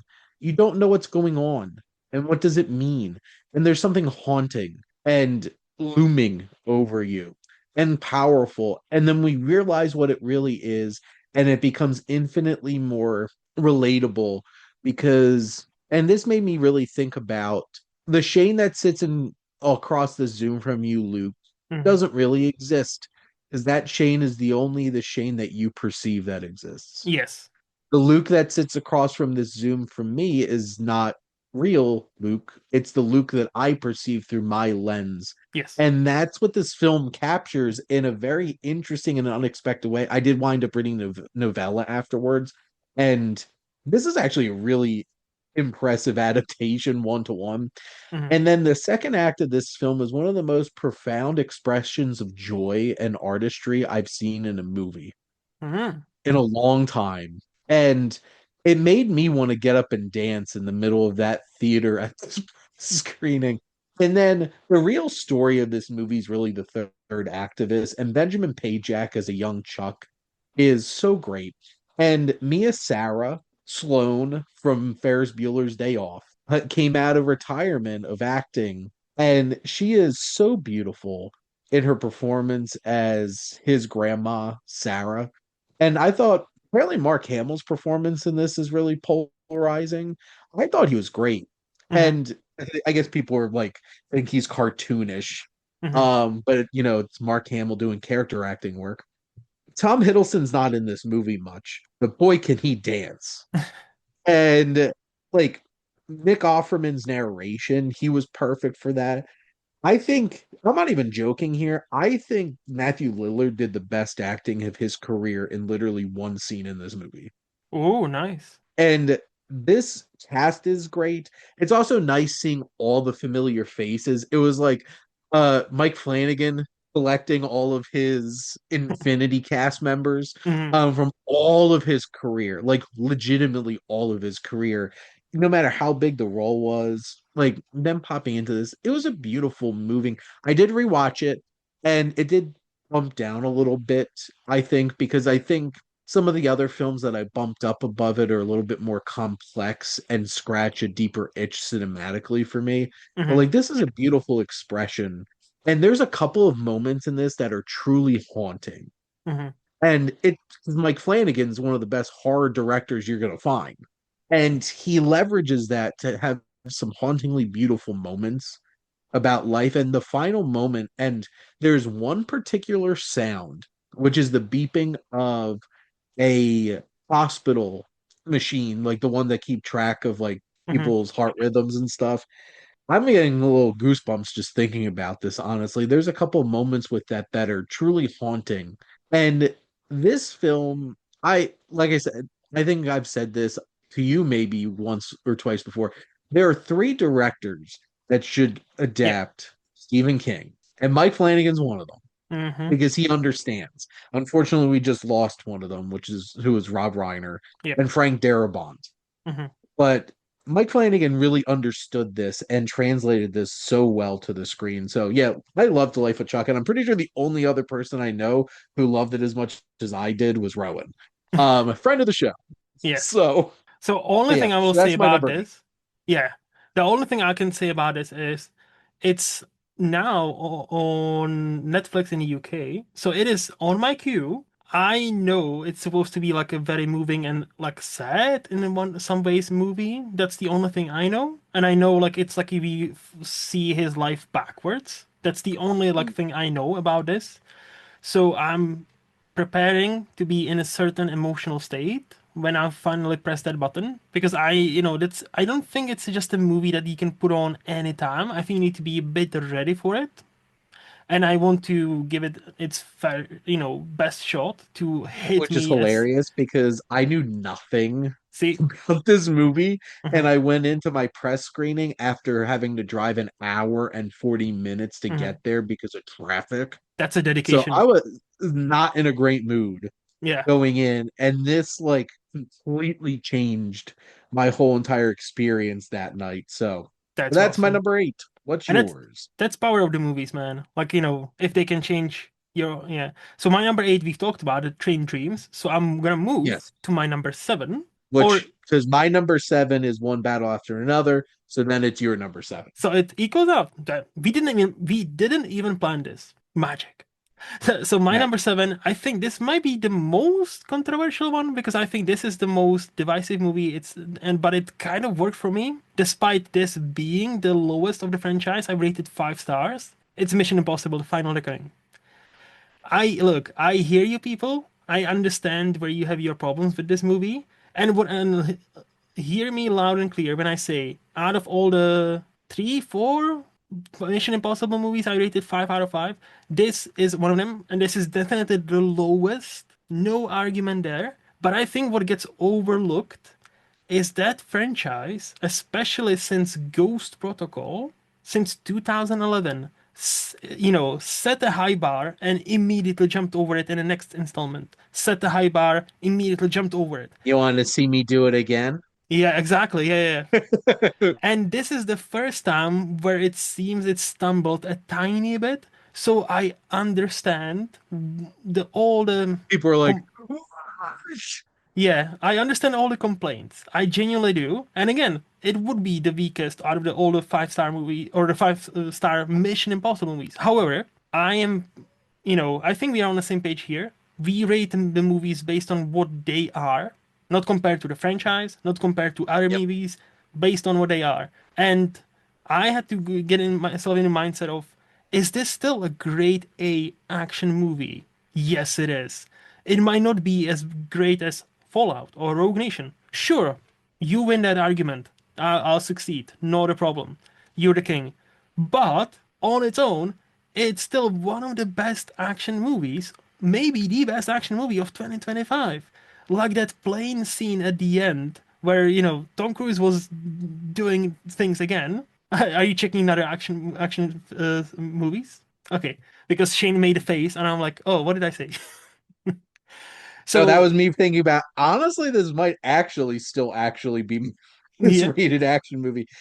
Well, You you've continue and seen I'll add in a minute. Go. look, if there's a movie you can challenge me, but you've seen like, about 10 times more movies than I have from last year. So like if there's one person I'll take challenge from is you. But no, yep, There's only a couple in the area and marginally, but you finish your point and I'll yeah. get to it. But I hope this will be the goodbye for Ethan's character. I was hoping for a different outcome, and without any spoilers. I was hoping for something different for that character, and I think we all kind of were.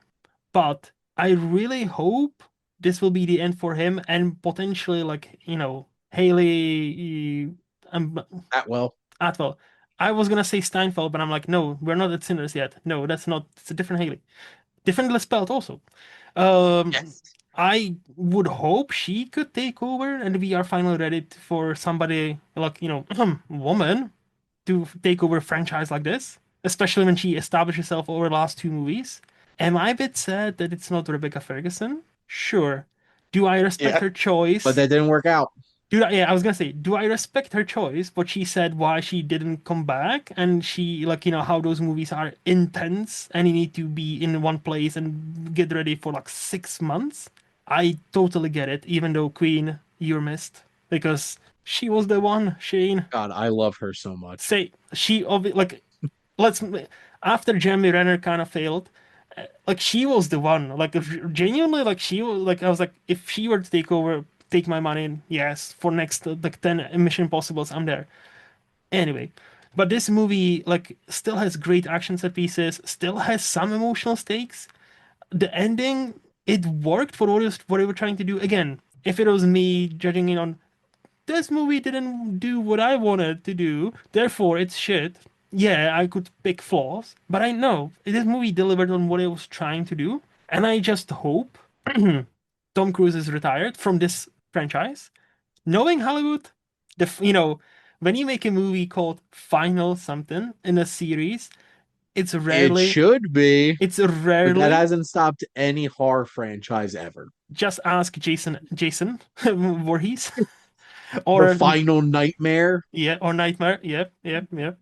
So I am the one of the lone defenders of this movie. I get it, and I'm not gonna go into one battle after another for this movie that much, but I think it's getting a bit of a short shrifted by many many people, and it's only due to how high and look at the peaks of this franchise are, and I don't think that's fair. So I gave this a 4.5. So also one of the few people who really loved this movie too, and can confirm the only two other action movies anywhere close to this were F1, which I had slightly above it, and then Avatar: Fire and Ash, which Yeah, I had because this wound up being my number like 77 of the year out of like 900. 900 Yeah, something yeah, movies, that's and good. like Avatar is like in the 50s. Fair. So like, but I obviously had a lot more 4.5s than I had fives. Yeah. But my only real gripe with this that kept it from being a five is I could have really did without all the obscene remember this? Yeah. Like those things, if you just would have trusted the audience a little bit more and just what, and I know why they put them in Hmm. Hmm. because most audiences they don't trust. So that's why they did it. And to be honest, there are Um, some obscure characters. I'm like, oh, so he is son of so and so from this movie? Okay. that was also like I didn't need that. Yeah. And Yeah. we didn't need that to add extra layers to Shea Wiggum's character to not like Agreed. Ethan. He could have just been a dick. Agreed. Like those were the things that kept this from being a 5 star for me. Fair. Everything else, when this got into the action, my God, Hmm. it was incredible. And Tom Cruise is still amazing.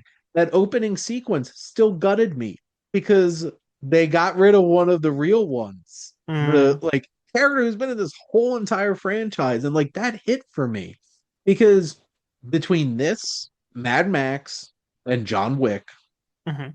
these are the action franchises of the 21st century. 100%.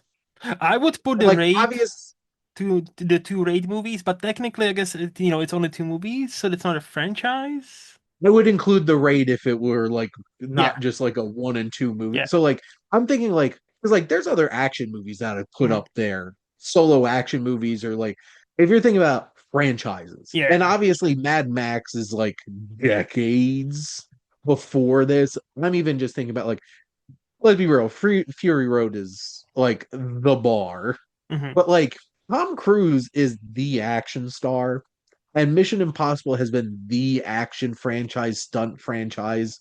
Like the fact that they couldn't get the stunt Oscar up and running before one of these movies came out, it's ridiculous. But like this movie is still incredible.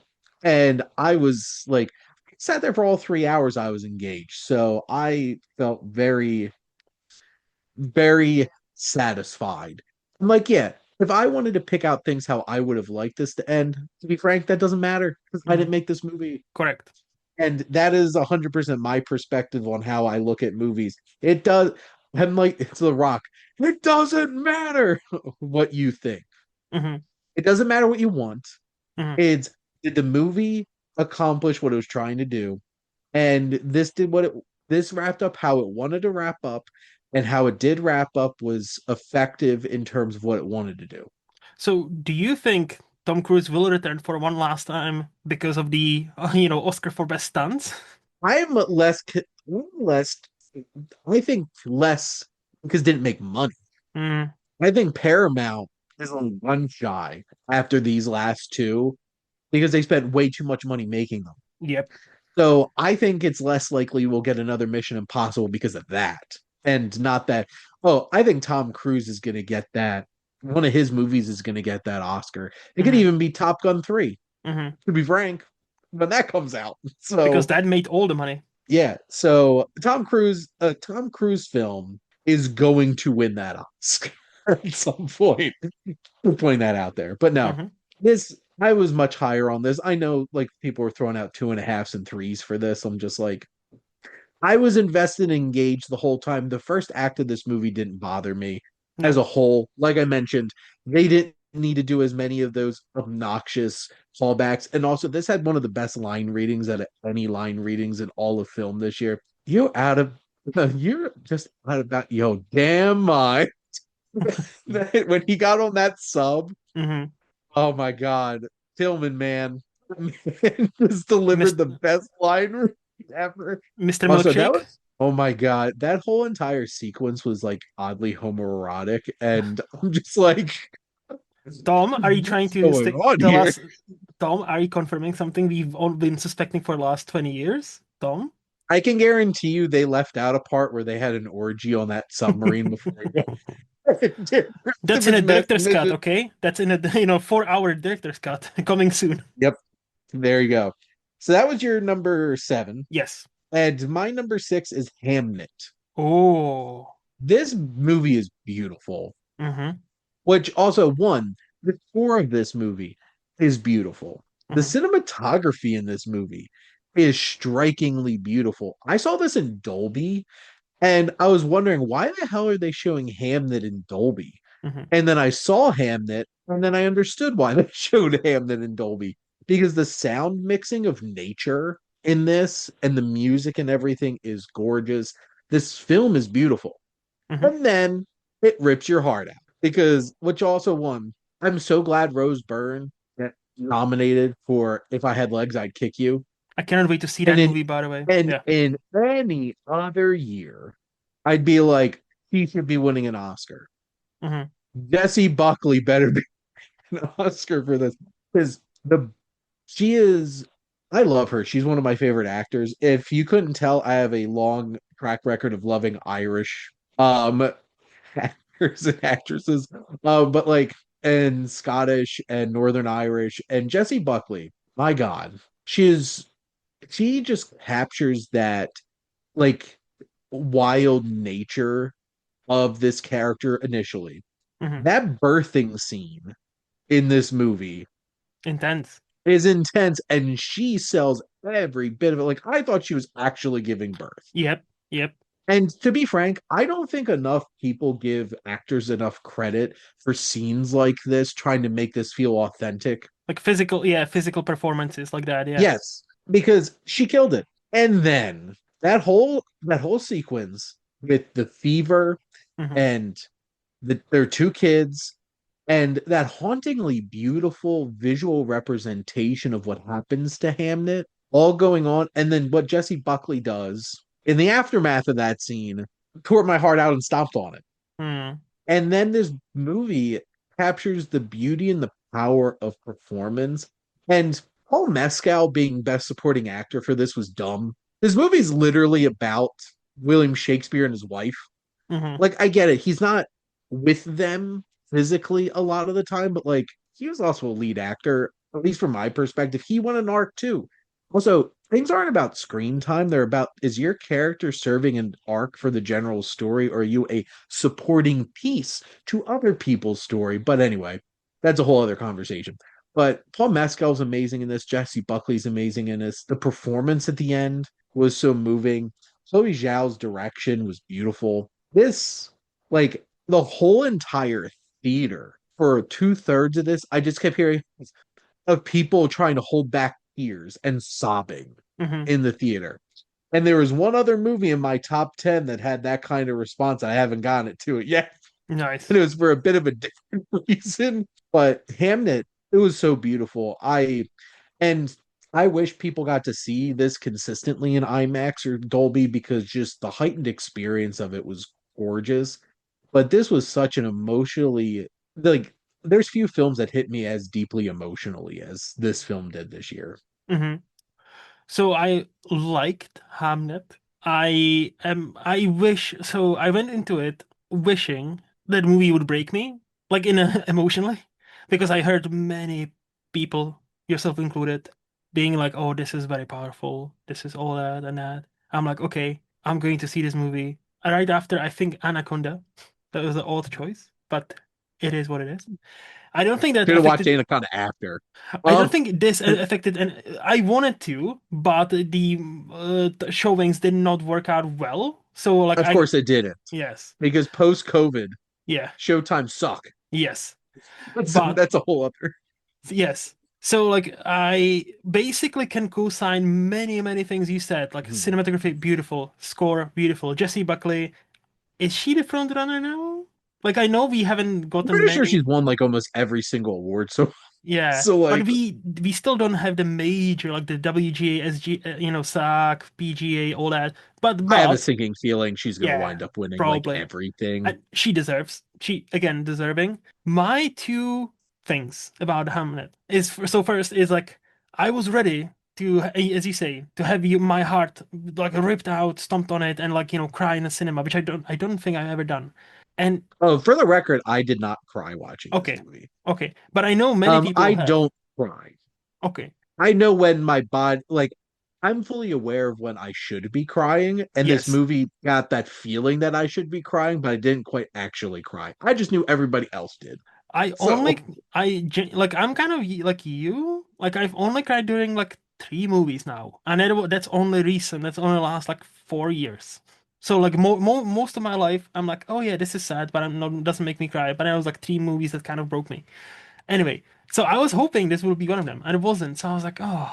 And there was, and there was something I didn't connect. And then I was like, how do I put this? I don't necessarily understand Paul Mescal, but like, but his specifically, sorry, Like his performance yes, or because the character. yes, because the first, like, I understand the second half. I was like, oh yeah, okay, I see it, I see it.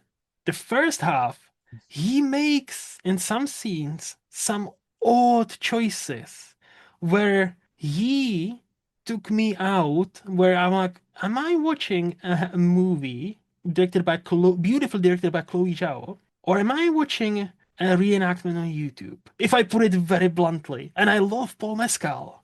And there are some, again, especially in the first half, like I couldn't give you specifics, but I remember there were some few scenes where I'm like, this is an odd choice how to deliver this line. This is very odd. Like Jessie Buckley does this like next level where I hope she will win all the awards. And then there's him. And I'm like, my dude, I don't understand what are you going for. I genuinely don't. So please, I'm the 5-year old. Explain to me as if I'm five. Why was it I'm going to great? take a leap here and say autism. Ah, Honestly, um, watching this movie with my wife who works with kids with autism and is a BCBA, hmm, Shakespeare was so autistic in this movie. ah, And I think his performance is weird mm-hmm, and doesn't connect properly. And I think that's on purpose because I think that Shakespeare's supposed to be strange and not connect properly on a human level. hmm, And I might be reading way too into that, but that's why none of that bothered me. okay, Because like he is weird mm-hmm, and like how he engages with people and why he's so distant. Like to be frank, there's a lot of artists that are weird. And I yeah. just kind of like wrote up like I felt like it was more of a purposeful thing that made sense to me in that way, less than wow, that was a weird acting choice that makes absolutely no sense in the context of this. And I totally, like, I see, that's the thing. I'm not even arguing because I totally agree. It was a purposeful choice. But I think this is where we split. I don't understand the choice. Like, I Well, even, if like, it doesn't now, click with you, it doesn't click with you, yeah, Luke. like, So, now the autism thing, I'm like, was he a bit autistic? Okay, cool. Maybe on a rewatch, if I were to hone in on that aspect, maybe it will click or better. even without the label of it, like Hmm. obviously he's not somebody that connects Hmm. well. And I think it comes to a head because like she gets so frustrated with him that like he shuts her out. Hmm. And I think it takes until the very end where he finally actually shows Hmm. some real emotion. And that's why I felt like that was so impactful at the end. I'm like, my Yes. God, man, you finally just let it out. I will Um, say, like, I will say, I but still liked okay, it. I will yeah, say, I still liked Hamnet. I gave it on Letterboxd. I gave it 4 out of 5, so I'm not hating on it by any means. And I will also yeah. say one of the positives. This is not even 2 hour movie. This is like 1:55, something like that. But that's We not love even to see that. it sometimes. But not even that. This is one of the fastest, almost 2 hour movies I've ever seen in my life. Because I was like, hey, this is gonna be like another hour, right? And I'm like, it ended. I'm like, oh shit, this is the end. Holy fuck, this was fast. So like I wasn't even bored. It's just the Paul Mescal of it all. Hey, Again, if one of the main performances in the movie doesn't click with you, then and I'm that's a like, hard thing to get past. So, yeah, but but again, and I would want to shout out the kid actor at the yes, end. I think it was twins, right? Jacoby, Jacoby Jupe, Okay, who yeah, plays Small Hamnet, yeah. like their actual kid. That kid had some charisma. I'm like, look at this little ham. He's gonna go places. I'm hoping Is so. is he Like, actually related to Noah Jupe, who played Hamlet? don't know. I gotta look into that because that seems odd. That's such Hmm. a weird last name to have both Jacoby and Noah Jupe playing Hamnet and then Hamlet. I think they were twins. Like, I have a feeling there's a role that's played by twins, like as these movies do. Like, Well, no, like Noah Jupe is like 20. okay, Like never I'm mind. talking about like the kid who plays Hamnet, Jacoby Jupe, Mm. has the same last name as the actor who plays the performer who plays Hamlet in the show.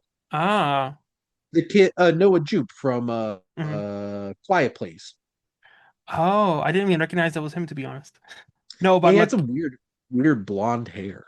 hmm no, I'm but like, that's a genuinely, choice. that is. No, but genuinely, like the last performance, the last 20 minutes, and when Jesse Buckley finally realizes how he processed the grief, and then she is into, like, not into it, but like she kind of like understands it. Like, He I thought that connects was, with it. yeah, connected, yeah, and that was meaningful, that was poignant. Again, that's one of those, like, I will have to rewatch. I'll have to rewatch, and because Chloe Zhao, like, she is, when it comes to camera work, when it comes to like the nature feel, like Jessie Buckley is perfect. But you say, like, she is nature in that movie. She is wild, kind of unpredictable, and I loved how, like, like how Chloe Zhao framed, especially her in the beginning with the nature. Yeah. And Mhm. like, there's only few directors at the moment that can frame a shot as beautifully as Chloe Zhao. And we'll talk about one of them soon. But wait, so this was your number six, yeah? Yeah, what's your number six? So let's go for something totally different after Sorrow, Poignant Hamnet. We go a bit silly with Naked Gun. I'm a huge comedy person. I'm a huge parody person. Airplane is my top three movie of all time. And I was so ready for this. And I was ready for this, but I was hopeful that they haven't put all the best jokes in the trailer, as comedies often do. Hmm. Like, my wife and I, we've seen it in the cinema, and we both laughed like every minute at least once. And Liam Neeson was such an inspired a choice for this character. Pamela Anderson to be his kind of like sidekick slash love interest, That was unexpected, but she nailed it. also inspired choice, yes. The amount of jokes this movie throws your way is awesome. I would say good 85 to 90% actually hit. There's some that obviously don't because nobody bats an 100, Mhm. but I had such a blast. Is it objectively one of the best movies of last year? Probably not. Is it, like, is this, is it supposed to be higher than Train Dreams? Probably not. However, this is my list, and I love Yeah, comedies and I love parodies, and we forget date movie, epic movie, those horrible, horrible, horrible parodies that killed this genre in the late 2000s. And to see mainstream comedy performing reasonably well in the box office and also being reviewed well, I thought this is a miracle. This should be praised more. And I just had a blast. And again, I could be a coward and be like, 4.5, it's fine. No, fucking 5 out of 5. Fuck it. Let's go. Liam Neeson, man. this was 80 minutes of pure joy. Hmm. I Hmm. laughed so much. Yes. And my real negatives with it was I don't think they needed to make as convoluted of a plan for this antagonist in this Yes. movie. And also, there's a distinct 5 minute stretch there where this movie became way too serious as an action movie. Then, like, it kind of stopped making jokes for a couple minutes. I'm like, Hmm. no. And like that was one of the things like the original Naked Gun, even when it got into here's the plan, it was still Hmm. being stupid Yes. and fun. Those were the only things that really took me out of this. But even like Danny Houston was hilarious. Like, I don't even think he's consistently a really strong actor in a lot of things, but boy, did he show up Yes. of the play in this. And do you want to build a snowman, Luke? I was gonna bring it up if you haven't. Yeah, the That is snowman the sequence. most unhinged cutaway Seth MacFarlane gag ever. Yes, And hilarious. the snowman. Like, it also goes on for about 5 minutes, if I'm not mistaken. Like, it's up there, but it's, See, that's a 5 minutes I could get behind. yes, yeah. I also This acting, the running coffee joke. it's The hilarious. It's so dumb. yes, Hilarious. yes. They get like full cups of coffee and are offered new ones. Oh my god. This this was the perfect building off of, and despite the fact that the Zuckers don't think it is, this is an exact perfect build off of what they did with the original.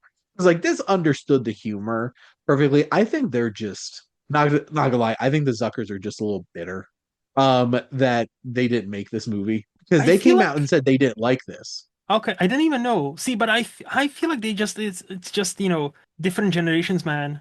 Like what used to work, like you cannot make a movie like Airplane today because effectively you're trying to copy it and then it's never gonna be as good or as original Naked Gun. That's why you need to To be create. fair, like this does capture exactly that type of humor in many ways. I think the Zuckers are just being mad because they didn't make it. I think it captures it to a point, but what I would say, and to your point, you made it earlier, this is infused with that Seth It is. MacFarlane anything And then goes. Lonely Island. Yes, Yeah. and when a comedy, and I think that's where many comedies are running at risk, and this is very risky territory. Anything goes because if anything goes, nothing matters, and only few people can pull it off where you can still have fun. And I think this is one of the movies where yeah, the snowman sequence is insane, but it actually kind of not matters, but it makes you laugh. It's one of the funniest things in Yes. this movie. And I have to say, I went to a press screening for this. They Hmm. don't play trailers before press screenings. Hmm. I went in, movie started at 7. I walked out at 8:20. It was the most amazing thing ever. Exactly. Because like they came in and they delivered and they walked out after 80 minutes and we're just like, we're done. And I loved it for it. Did you stay after the credits? I stuck around. And that's the thing, that's with credits. Yes, yes, It was 80 minutes. Movie's unhinged. it is. Unhinged. So, And I'm sad we're not getting another. are we not? Uh yeah, Akiva came out and said, yeah, we're probably not gonna like this was probably a one-off thing. I'm like, damn it. Oh, Somebody at Paramount or this is Paramount, right? I I think believe so. they're probably like, it didn't make enough money. Mm, Well, that's a made good shame. money and it was great. So Yeah, they could go suck it. yes. Um, my number five is the other movie where an obscene amount of people were crying in the theater, and that's The Long Walk. Still haven't And seen like I that one. said, for very different reasons. Yeah. I even know our very good friend Adam did not see eye to eye with me on this movie specifically, but this is what a year for Stephen King adaptations. This is brutal Hmm. when it wants to be and smart in how it presents things when it doesn't want to be. Hmm. Because Hmm. there are some moments where like they'd make the active decision to show you kids getting like teenagers getting shot in the head and Yeah. stuff like that to really like we need to get your attention. But then the more powerful moments as the film went on is how they handled some of the deaths. Because let's be frank here. I don't think it's spoiling to tell you that almost every single character in this movie dies. No, it's not. I kind of gathered that. Like, Yeah. like Yeah. Yeah. concept of the movie. Yes. Just be like, look, the first Hunger Games. I'm going to tell you almost all those kids die. Besides the one that's Jennifer Lawrence and the ones that are on the poster, Yeah. Yeah. Well, and this film takes it a step further because even it goes even further than that, which is not surprising. Mm. And I think the ensemble of these young actors is incredible. And if the Academy wanted to be bold, Best casting. this is the type of movie that could have easily earned a Best Casting nomination. Because Hmm. let me be frank here. It's a lot easier to go out and hire a bunch of big A-list actors to fill out your film. You know how hard it is to fill out your film with a bunch of young actors and they work? Yep. So, to be frank, I think this is one of the most impressive bits of casting in film this year is that they got an ensemble of young actors that nailed it. David Johnson and Cooper Hoffman just at the center of it. Hmm. Incredible. I know some people had some problems with them with Mark Hamill because he plays a little cartoonish, Hmm. like, yeah, that's what I want.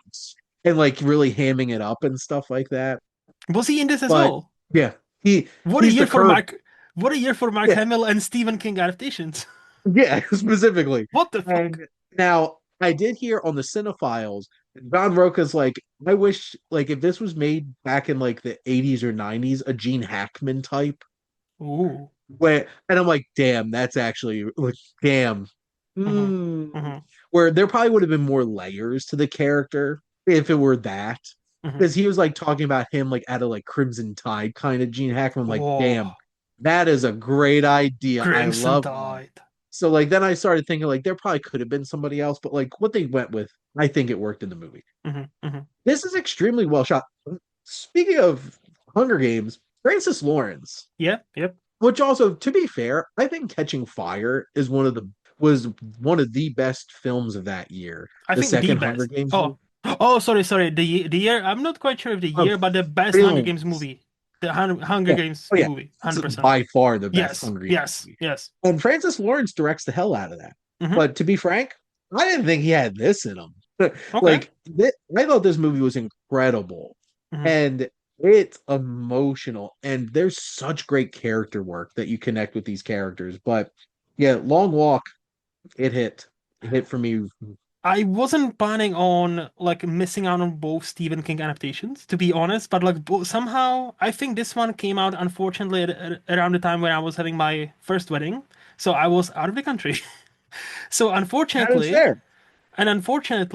nowadays, if especially in the UK, apparently there's a unwritten rule: if you don't catch a movie within the first 2 weeks, well, get fucked. We're pulling it out. So I'm like, oh my God, because I heard such amazing things about this movie. And I'm checking it whether it's streaming anywhere yet because I know again, here it's in Peacock because it's a Universal yeah. film. So I don't Mhm. know how that translates in the UK. Here I can buy it for £5. And I have a rule. I'm not buying from streaming services.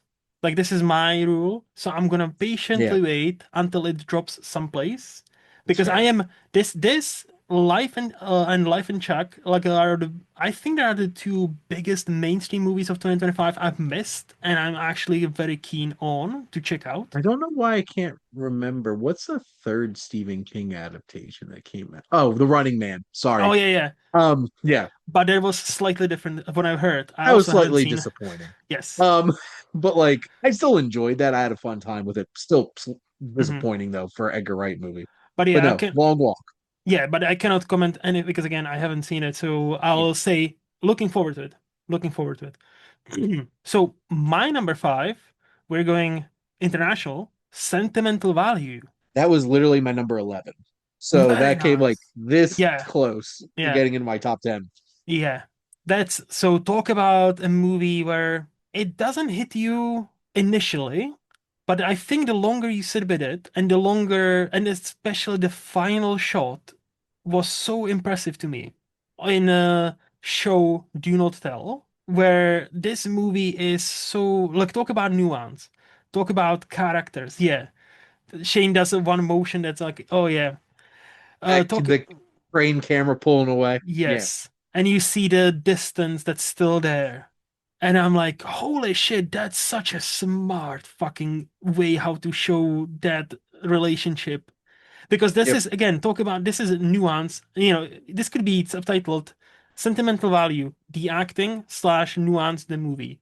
Like all four performers, Stellan Skarsgård, Elle Fanning that has the ungrateful job of playing a actress that's kind of not right for the role, so she is a bit Mm. off, but she needs to not play it as very off because otherwise she will throw the entire movie off the fucking chains, but she doesn't. Like, Inga, very Nordic name I cannot pronounce.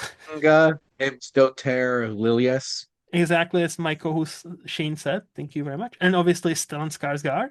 You know, And all of them deserved yes. all of those Oscar nominations that they Uh, got. yes. And after watching that, I watched the Oscar nominations first. I haven't seen the movie. I watched the movie afterwards, and I'm like, yes, so deserved. And I loved how this movie is so. So first of all, is this the most based granddad of all time, giving his 9-year-old Gen Alpha kid who doesn't own a DVD player DVDs of the Piano Teacher and Irreversible? I'm like, that joke killed me because it works on two different layers, and I'm like, Yep. holy sh! And he even says. This will teach you a lot about the relationship with your mother, and it points at piano teacher, and I'm like, ah, Oh my God. yes. Joaquin Trier. Trier is doing some great work. Yes. Worst person in the world. This. Hmm. Thelma is a film that I love. That was a random watch for me. Pre, that was back in 2017. That's That the randomly showed up. that's the only one of his I haven't seen. I've seen all of his feature ones, and Thelma is the I only literally one. own that because Lucky. that movie has stuck with me for Hmm. that long since I saw that. It's a superhero movie in disguise, Ooh. and you would never expect it. Yes. It's like an unbreakable type of situation where you're just like, wait, what's this really? Okay. It's fascinating. But Yes. no, he's an incredible filmmaker. He's a great storyteller. The way that this house Oh, has its own personality and life and how they portray that. And then there's great scenes in this with Renat Rensiv yes. like crashing out before that performance towards the beginning of the film. Like that whole thing was so uncomfortable and intense. Yep. And then you felt all the anxiety in her in that moment. It was powerful. And there I also had to drive like an hour and a half through traffic and trying to find a damn parking spot for my press screening for this one too. Same place, worst place to go for a press screening in Philly. Was this and Life of Chuck. The only two press screenings I've ever had at that theater. And I was like in the front row because that's where they put the press seats, Hmm. which was ridiculous. But this was such a fascinating film. And there's so much subtlety Yep. in how this all comes together. And this is so Norwegian, like from that kind of vibe and tone and everything. I'm just like everything's a little bit like cold and distant and stuff like that in a way, and a little bit more like See, like when you say Norwegian, I will do what you did for me in a Train Dreams. I wouldn't say Norwegian, I would say European. Because okay. many other countries, including my own Czech Republic, we have dramas exactly like that. We are not American. We're not doing it big. We are doing it subtle. Like, And well, I guess I'll push back some okay. Southern Europeans are All a right. little Okay. Yes. but A bit, yeah, like Italian and yeah. Get fair all the point. spicy white people, yes. Yes. So Us plain white people, like yes, we like subtlety. No, but yeah, no, but to your point, like this, yeah, if you have, well, this sounds weird, but if you come from an interesting family, I can relate. This might hit in a different level also because, like, I again, that's the beauty and the poignant of that last shot, where, you know, maybe the things will improve, but there is still some invisible obstacle in way, and maybe they will never get back. They will never be fully, improved. They will never be fully there where they would want to be, but maybe they've started. And just like this movie is the perfect example of it gives you what you want to take from it. Like, meaning, what I mean by that is you cannot watch it on your phone. You need to actually pay attention. And if you yes. want to find some things there that are meaningful and say a lot of things about families and how complex relationships are with your family, how, you know, two things can be true at the same time. And that kind of idea, especially when it comes to parenting, especially the parent child kind of dynamic, it's again, tells you a lot of stuff, but it whispers it to you. It doesn't Yep. shout. So you really need to listen. Like, I know it sounds fucking pretentious as fuck. I know. I can hear myself. But like, This how I would summarize this film up is where in an American film this gets the relationship where it needs to go for you to mhm. feel like you went on a satisfying arc. Yeah, This film is safe and confident enough in its own skin of what it's trying to do is to paint a picture yeah. and leave you in a place where it can go places. And you It's understand not the 100%. final. Yeah. It's not 100% resolved. Hmm. It doesn't need to be because life isn't. People's relationships evolve and change.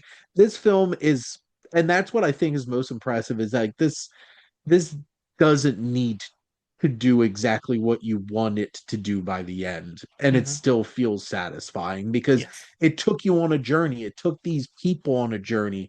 This experience leading up to this point might have bridged the gap a bit, Hmm. but that gap isn't closed. And there's more space for where their relationship's going to go. But the acting across the board in this is incredible for sure. Yes.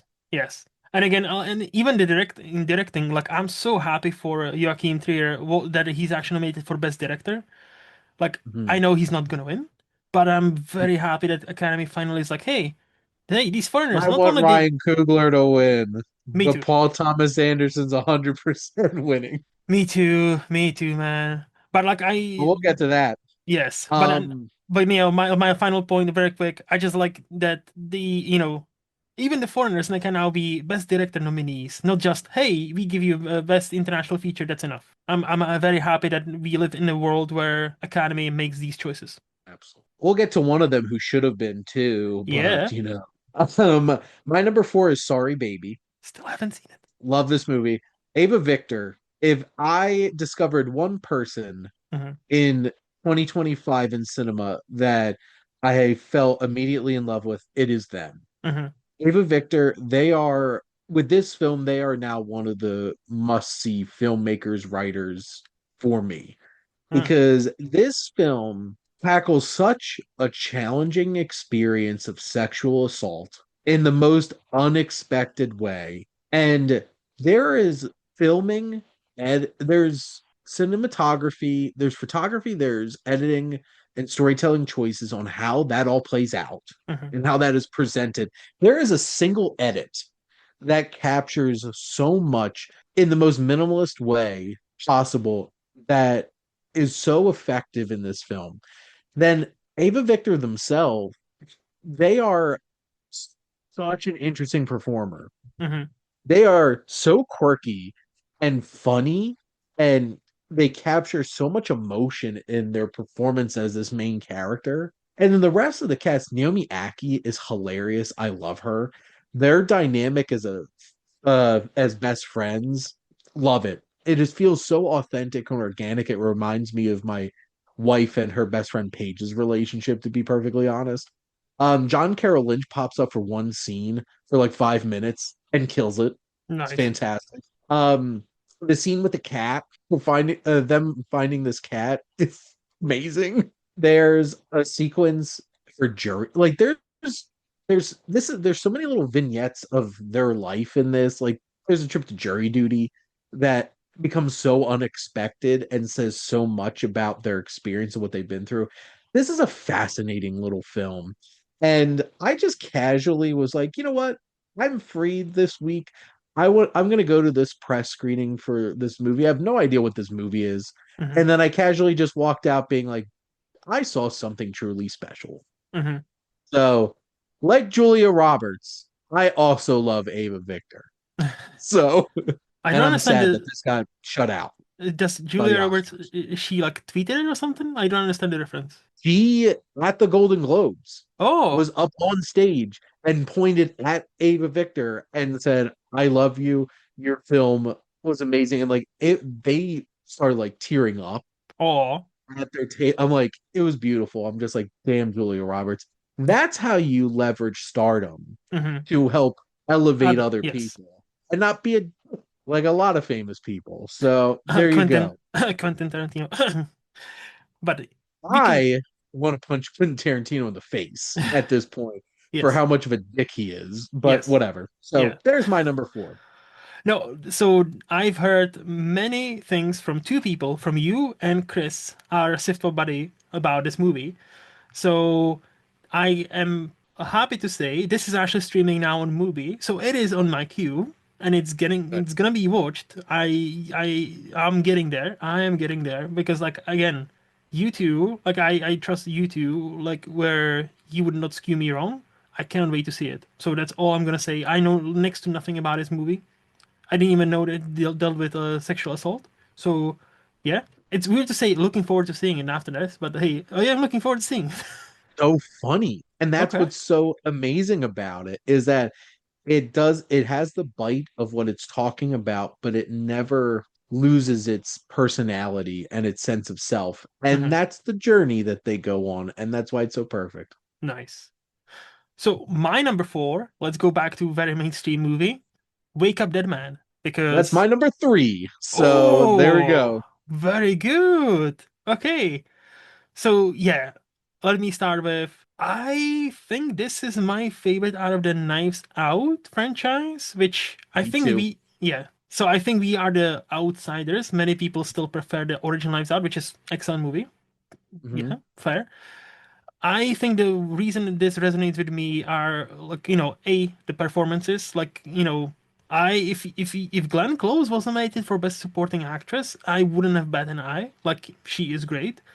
The camera work, like not, another one that should have been nominated. The screenplay, obviously, like that's the first Knives Out movie There with are too many things that should have been yes, nominated for this yes, movie, and I got nothing. yes. Like even if like okay, let's say acting categories are stacked, which this year they are fucking stacked. Yes. But the camera and the screenplay, press X to doubt, But anyway, but this movie, so beautifully shot, beautifully lit. The way Ryan Johnson plays with light and how it pertains to different story, like how where the story takes, turn. Like, sometimes So there's more light. purposeful. Yes, very purposeful. Like you notice this. It's almost like, a bit disturbing, but it's also very good. But I think the main is the theme about a religion and how, as a as an atheist, proud, but I'm not. Hopefully, not annoying about it. I'm not. I don't want to be vegan of atheist people. Um, You're not a monolith, Luke. yes, You're not a correct. Even monolith. plain white people don't have to be monolith. Okay, we are multi-contained multitude. Uh, Atheists, you don't have to be monoliths either. yes. Uh, I surprisingly wouldn't like a movie that would like, religion sucks, right? Yeah, I wouldn't like that movie because it's fucking dumb and it's expected. It's like, no. The way Ryan Johnson tackles it from a genuine point of, faith-based man, and you can tell, I think I read someplace that he actually grew up religious, and now he's probably not as much, if I remember correctly. Don't quote me on this. But like you can tell it was written by somebody who actually has, knowledge of what faith is and what it should be about. The hope, the uplifting of each other, to try to be better than you were today and yesterday, to be there for your community, to build a community, to help people within not just your community, but to help people. Like one of the most meaningful scenes I think gets quoted all the time for a reason is the phone call conversation where they are, running amok, trying to get this sorted, trying to get this one information, one piece of the puzzle sort, and then Josh O'Connor, the main priest, main guy, stops and understands, hey, this person on the other line actually is telling me something important, and I need to Yeah. listen. This investigation, me playing Sherlock Holmes here, needs to be put aside for a second, and then there's a cut where lets us to believe it's been a couple of hours, and he's still on a call with her. That's such a meaningful thing where I'm like, this is why would I try to live like that, and I'm not religious. This is who I try to aspire to be, but I don't have to be religious. And this is what ultimately, like, this is such a clever movie how it makes a statement about religion, but it doesn't necessarily, I don't think it, gets any punches below the belt against it. I think No, it because it displays commentates on the wrong way and how it's to do it. now used for different kind of, movements. Weaponry. Yep. Like, pick your movement and, and you can bet your ass that, it's because God and Jesus wants me to do and be this and have this and all that stuff. And so this is beautiful movie to look at. It's a great movie to think about, and the performances all around. Josh O'Connor, obviously Daniel. I mean, Daniel Craig in a Nice Out movie, he is gonna be awesome. I think now it's like bona fide classic. Like where if Daniel Craig is in a Nice Out movie, we don't even have to mention it. Like he's awesome. Yeah. And this is his best performance, though. because I, there's so many more layers yes, that he's confronting. That first scene between him and Josh O'Connor was incredible. yeah. And it was 45 minutes in the movie before Benoit Blanc shows up. I didn't. That's another thing I even forgot before you go into your thoughts. It didn't even bother me that, oh, hey, we're just following this pastor, we're just following this church, we're just following this community. There's no Benoit Blanc, even though he's gonna pop up. I could have spent another half an hour with just those people and not be bothered by, hey, when is this night out of mystery will actually start? When will Daniel Craig, Benoit Blanc arrive? I didn't even have, like, I was like, oh yeah, he's finally here, but I wasn't like, oh, finally he's here. No, it's like, oh, he's finally here. That movie just was elevated just a tiny bit by his presence, but it wasn't like it was shit before. It was excellent before, and it was even better after. So please, so it's your number three movie. Yes. Tell me. So, one, that scene between the priest and the woman on the phone, Bridget Everett from Somebody Somewhere, that HBO show that not enough people watch. She's great and kills in one scene. Hmm. And Josh O'Connor's incredible. He honestly is one of the best lead performers in any movie this year. I absolutely loved his performance. And Daniel Craig is one of the most interesting, fun character actors working, which is so interesting. And his performance of Benoit Blanc in this is layered. It's incredible. This film is one of the most interesting explorations of faith on film in a long time. Hmm. And it's because it shows us how some people have bastardized the word of God, the Hmm. ways of Jesus. Hmm. And that is so relevant today because there's so many of them. And Josh O'Connor is, you have one, I loved Josh Brolin in this movie. Him Yes. as Jefferson Wicks is such a bastard Yep. and is so charismatic and powerful. My God, the hair and the beard, it all just comes together. Yep. He is born of the cloth, he is a child of the cloth, and he's Hmm. a bastard who never wanted it and uses it for his own self-serving reasons. Josh O'Connor's Judd is a sinner, Hmm. killer, who finds faith that brings him to a place where he could have a meaningful life. Yep. And those conflicting journeys paints the hypocrisy of so many people of faith and also shows the healing power of faith. Hmm. And the fact that this film can do both of those things in a meaningful, well written, and impactful way puts it leaps and bounds over so many faith based films that come out that are just smacking you in the face, preaching at you. Yep. Like, I did an article a couple of years ago, my top five faith based films. Hmm. Ten Commandments and Ben Hur, of course. Hmm. I put Last Temptation of Christ. And because it is a compelling look at somebody grappling with faith. The Exorcist is actually a film about a priest finding his faith again. Hmm. And I would put this up there. Signs was the other one on there, which is also an incredible journey of a pastor finding his faith again. This is a truly great film about faith. Hmm. And I did not have that on my bingo card Hmm. going into this Knives Out movie. And that's why this puts it above the other two because they both have a lot to say about issues, but they're always primarily about the murder case. Hmm. This is elevated by its themes and ideas. And then it also has a really fun murder case. Yes. And I think that's what makes this different than the other two. And I rewatched this, and these 2.5 hours, 2 hours 40, whatever this is, fly Hmm. by. Yep.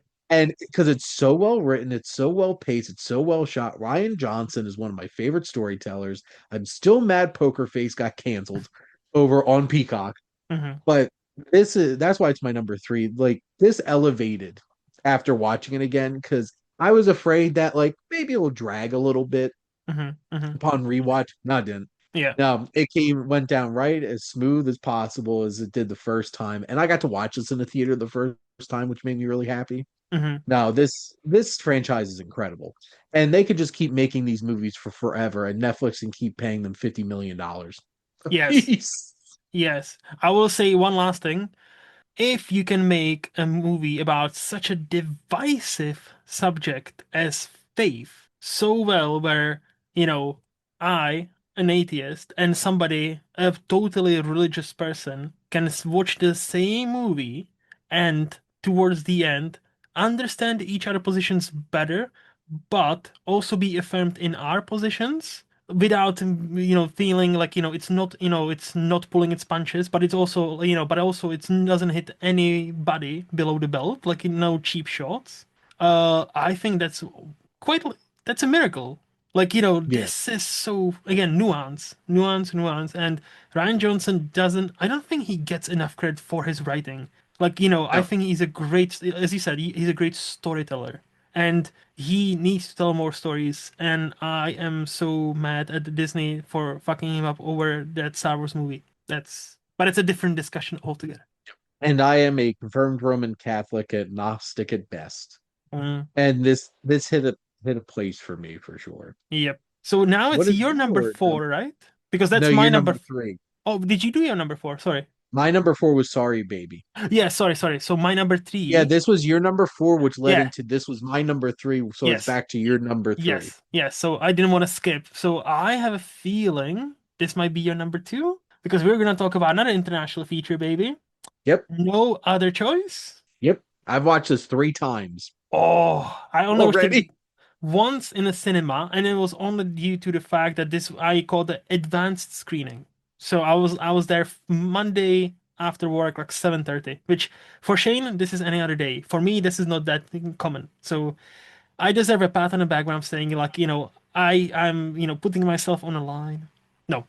Anyway, No Other Choice. How the fuck is Academy doing this to Park Chan-wook? Again Again and again and and again. again and again and again and Like, again. has he murdered their dogs at some point in his career? Has he done something awful to many of like Academy members? I've read a theory on the internet where apparently his movies are so biting into like, eat the rich that they don't like it because of it. And they are boycotting him because like he is too dangerous. I don't know, but like on at this point, Parasite won Best Picture. I know, So but I this don't is even on a next level though. This, like, to me, at least for me, sorry. For me, this is on a next level where it's not just pointing at the hey, rich people bad, right? This is pointing at like the movie is called No Other Choice. And we see, they say the name of the movie in the movie several times. It's like, hey, roll credits. and every time they do, they had multiple Multiple other ad choices. exactly. And it's so purposeful. It's so like, whether it's at somebody, representing this big conglomerate company that, we have no other choice but fire many people, or if it's said Yeah, by you do. somebody, about to murder somebody, where Yeah, it, you do. yep. And but like, so I've, at this point I want to believe, like, I will probably, this is the most likely because I don't understand what else Park Chan-wook needs to do for get a single one nomination to this day, 2026. Zero. Like I said it on your podcast, or I said it on a previous, I don't remember. How is this guy has an equal number of Oscar nominations as me? This is wrong. This is so fucking wrong. Because he is like, I said Chloe Zhao can frame and shoot movies like no other. He is slightly, I would say this, he is one of my favorites right now, hands down. There's like 6 shots that I've never seen done before, and I watch shit ton of movies. There is some transition shots that are beautiful and unexpected, and he uses that to sometimes speed up a movie, sometimes surprise you with things.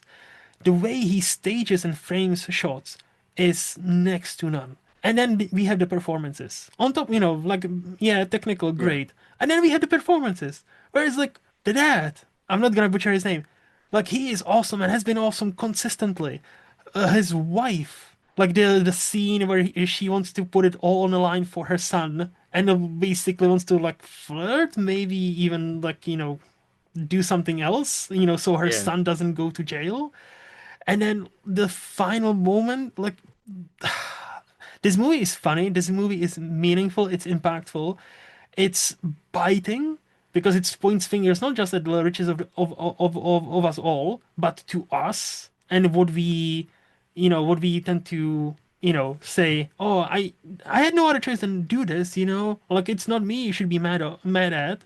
Like this is why it's on the next level, and this is why I loved this movie, and I'm so happy I got to see it in a cinema. This film is so vibrant in color. The color choices with different things that they make in this film. There's so many incredible edits and how the camera moves Hmm. and how it captures certain things. This honestly is probably the best edited movie that I've seen this year. Hands And down. I don't even know if most people understand what real edit like all the different dimensions to that, but how they leverage editing in this is incredible. This is incredibly shot.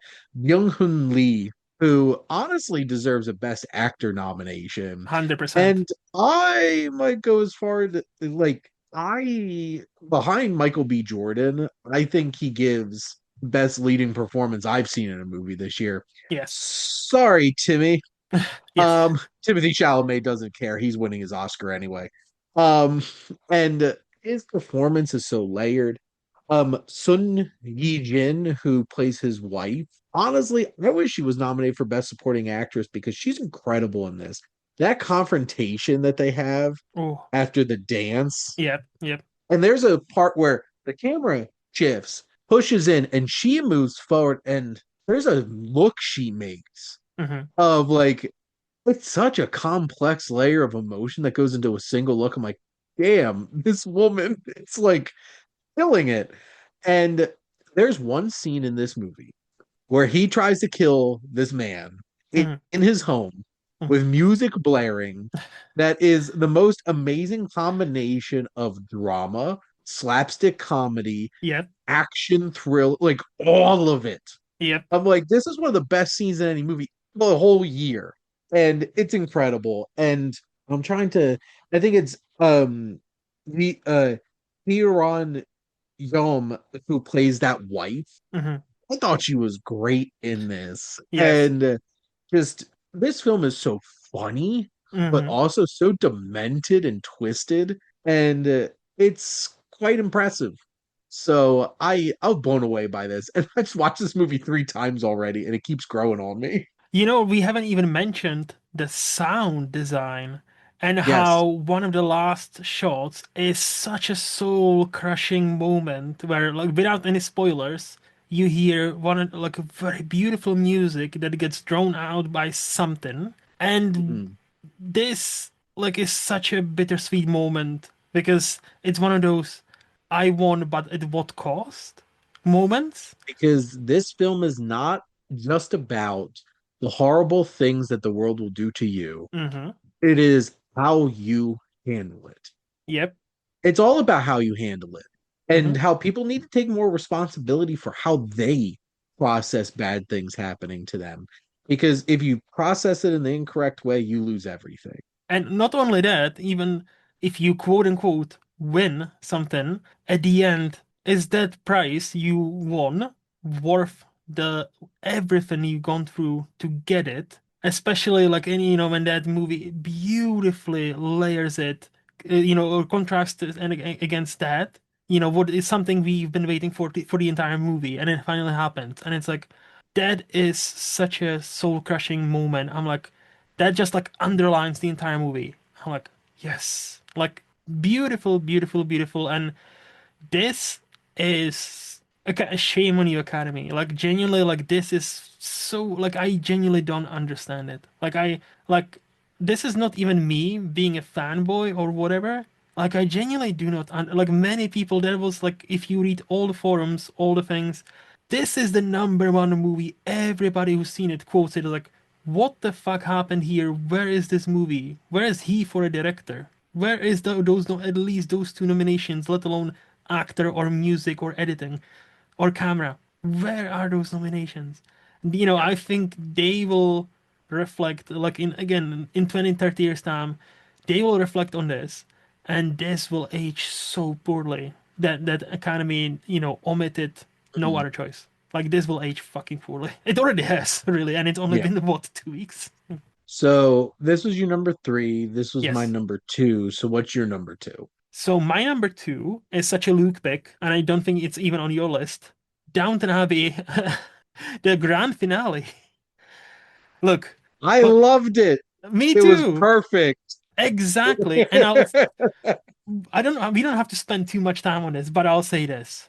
It comes, I don't understand, I don't think you people understand because if there's a genre I sometimes struggle with more than most is the pretty dresses dramas, where it's like, everything in the past, where people talk differently, behave differently, and overcome obstacles we've already overcome. So it makes it a bit boring for me to relate to those many times. But for some reason, my that at the time girlfriend now wife got me into Downton Abbey, so we watched the entire series, and then we watched all the movies in the cinema. I think I cannot think of any one movie, let alone trilogy, that does what this trilogy did. Not only it is faithful to the characters from the original series, not only it elevates them, it actually pushes them in a sensible direction where they should end up. It's not like, oh, this is so different. This doesn't feel like the TV show I loved. This actually is me. Every single movie, whether it's first, second, or this grand finale, has a purpose. Moves our characters closer together, or sometimes we say goodbye to some of the characters, and it always has an impact. And the final shot, like just saying goodbye, like yeah, it hits you, if especially if you're a fan of this show. Well, obviously if you're not, like, what are you doing watching the third part, of the trilogy Oh, of like. fun fact, Luke, Mhm. I never watched the show. Really I've seen all three films, interesting. but I never watched the show. And I still felt Hmm. the emotional impact of watching this movie. I gave this like a 4.5 stars because I'm like, I loved this. Yes. This is a great way to wrap up Hmm. a story like this. And I actually brought my mother-in-law with Jess and I to the press screening for this because she Nice. loves Downton Abbey.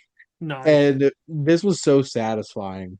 So No, satisfying. I will say, so no, now knowing this, if you go back and actually watch the show, it will Yeah, be so so many layers. rewarding. It will be, yes, but it will be so rewarding when you then watch the movies, how you will see, especially when now you have the frame of reference where those characters ended up and how they start, and how every single one of them has this journey, not only throughout the show, but the movies then honor that journey as well and points them sometimes at a different journey, but it makes sense for their character.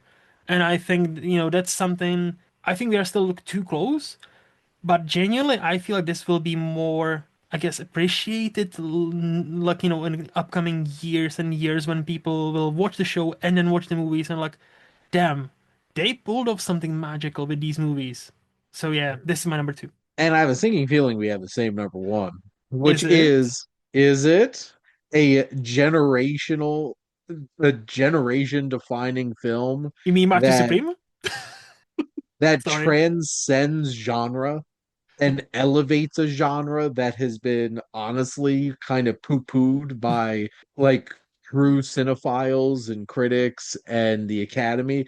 It's Sinners. Hmm. Because this movie is bold, it is beautiful, it is impeccably crafted.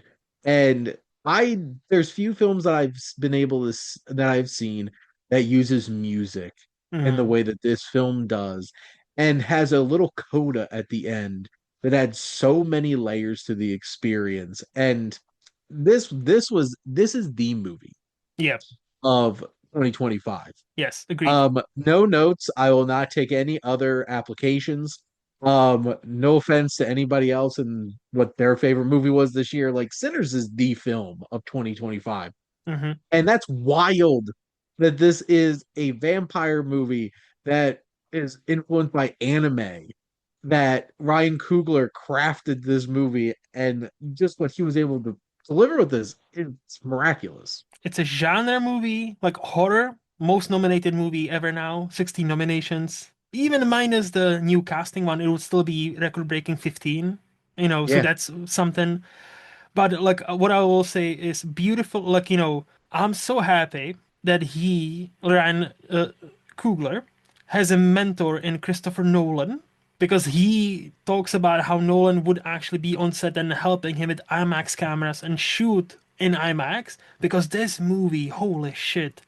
I wish we've had, yes, yeah, Shane does the cinema. Yes. I The wish we Marty had, cinema. yes, not Marty Supreme, Marty Cinema. The only Yeah. Marty. There can be only one. Uh, And I it's my wish, paisan. yes. The I wish we had IMAX closer to where I live because if there's a movie I would love to, besides maybe Avatar Fire and Ash, I would love to see in IMAX. It would be this movie because this is a beautiful movie. It's shot very well. It's the music. I don't want to start this conversation, but by a white guy in this pretty much all black movie, but he understands the genre and makes a great case for hey, sometimes even if you're not of certain minority, race, creed, religion, whatever the fuck, doesn't matter. Do you have the nerve? Are you the best person for the job when it comes to this thing?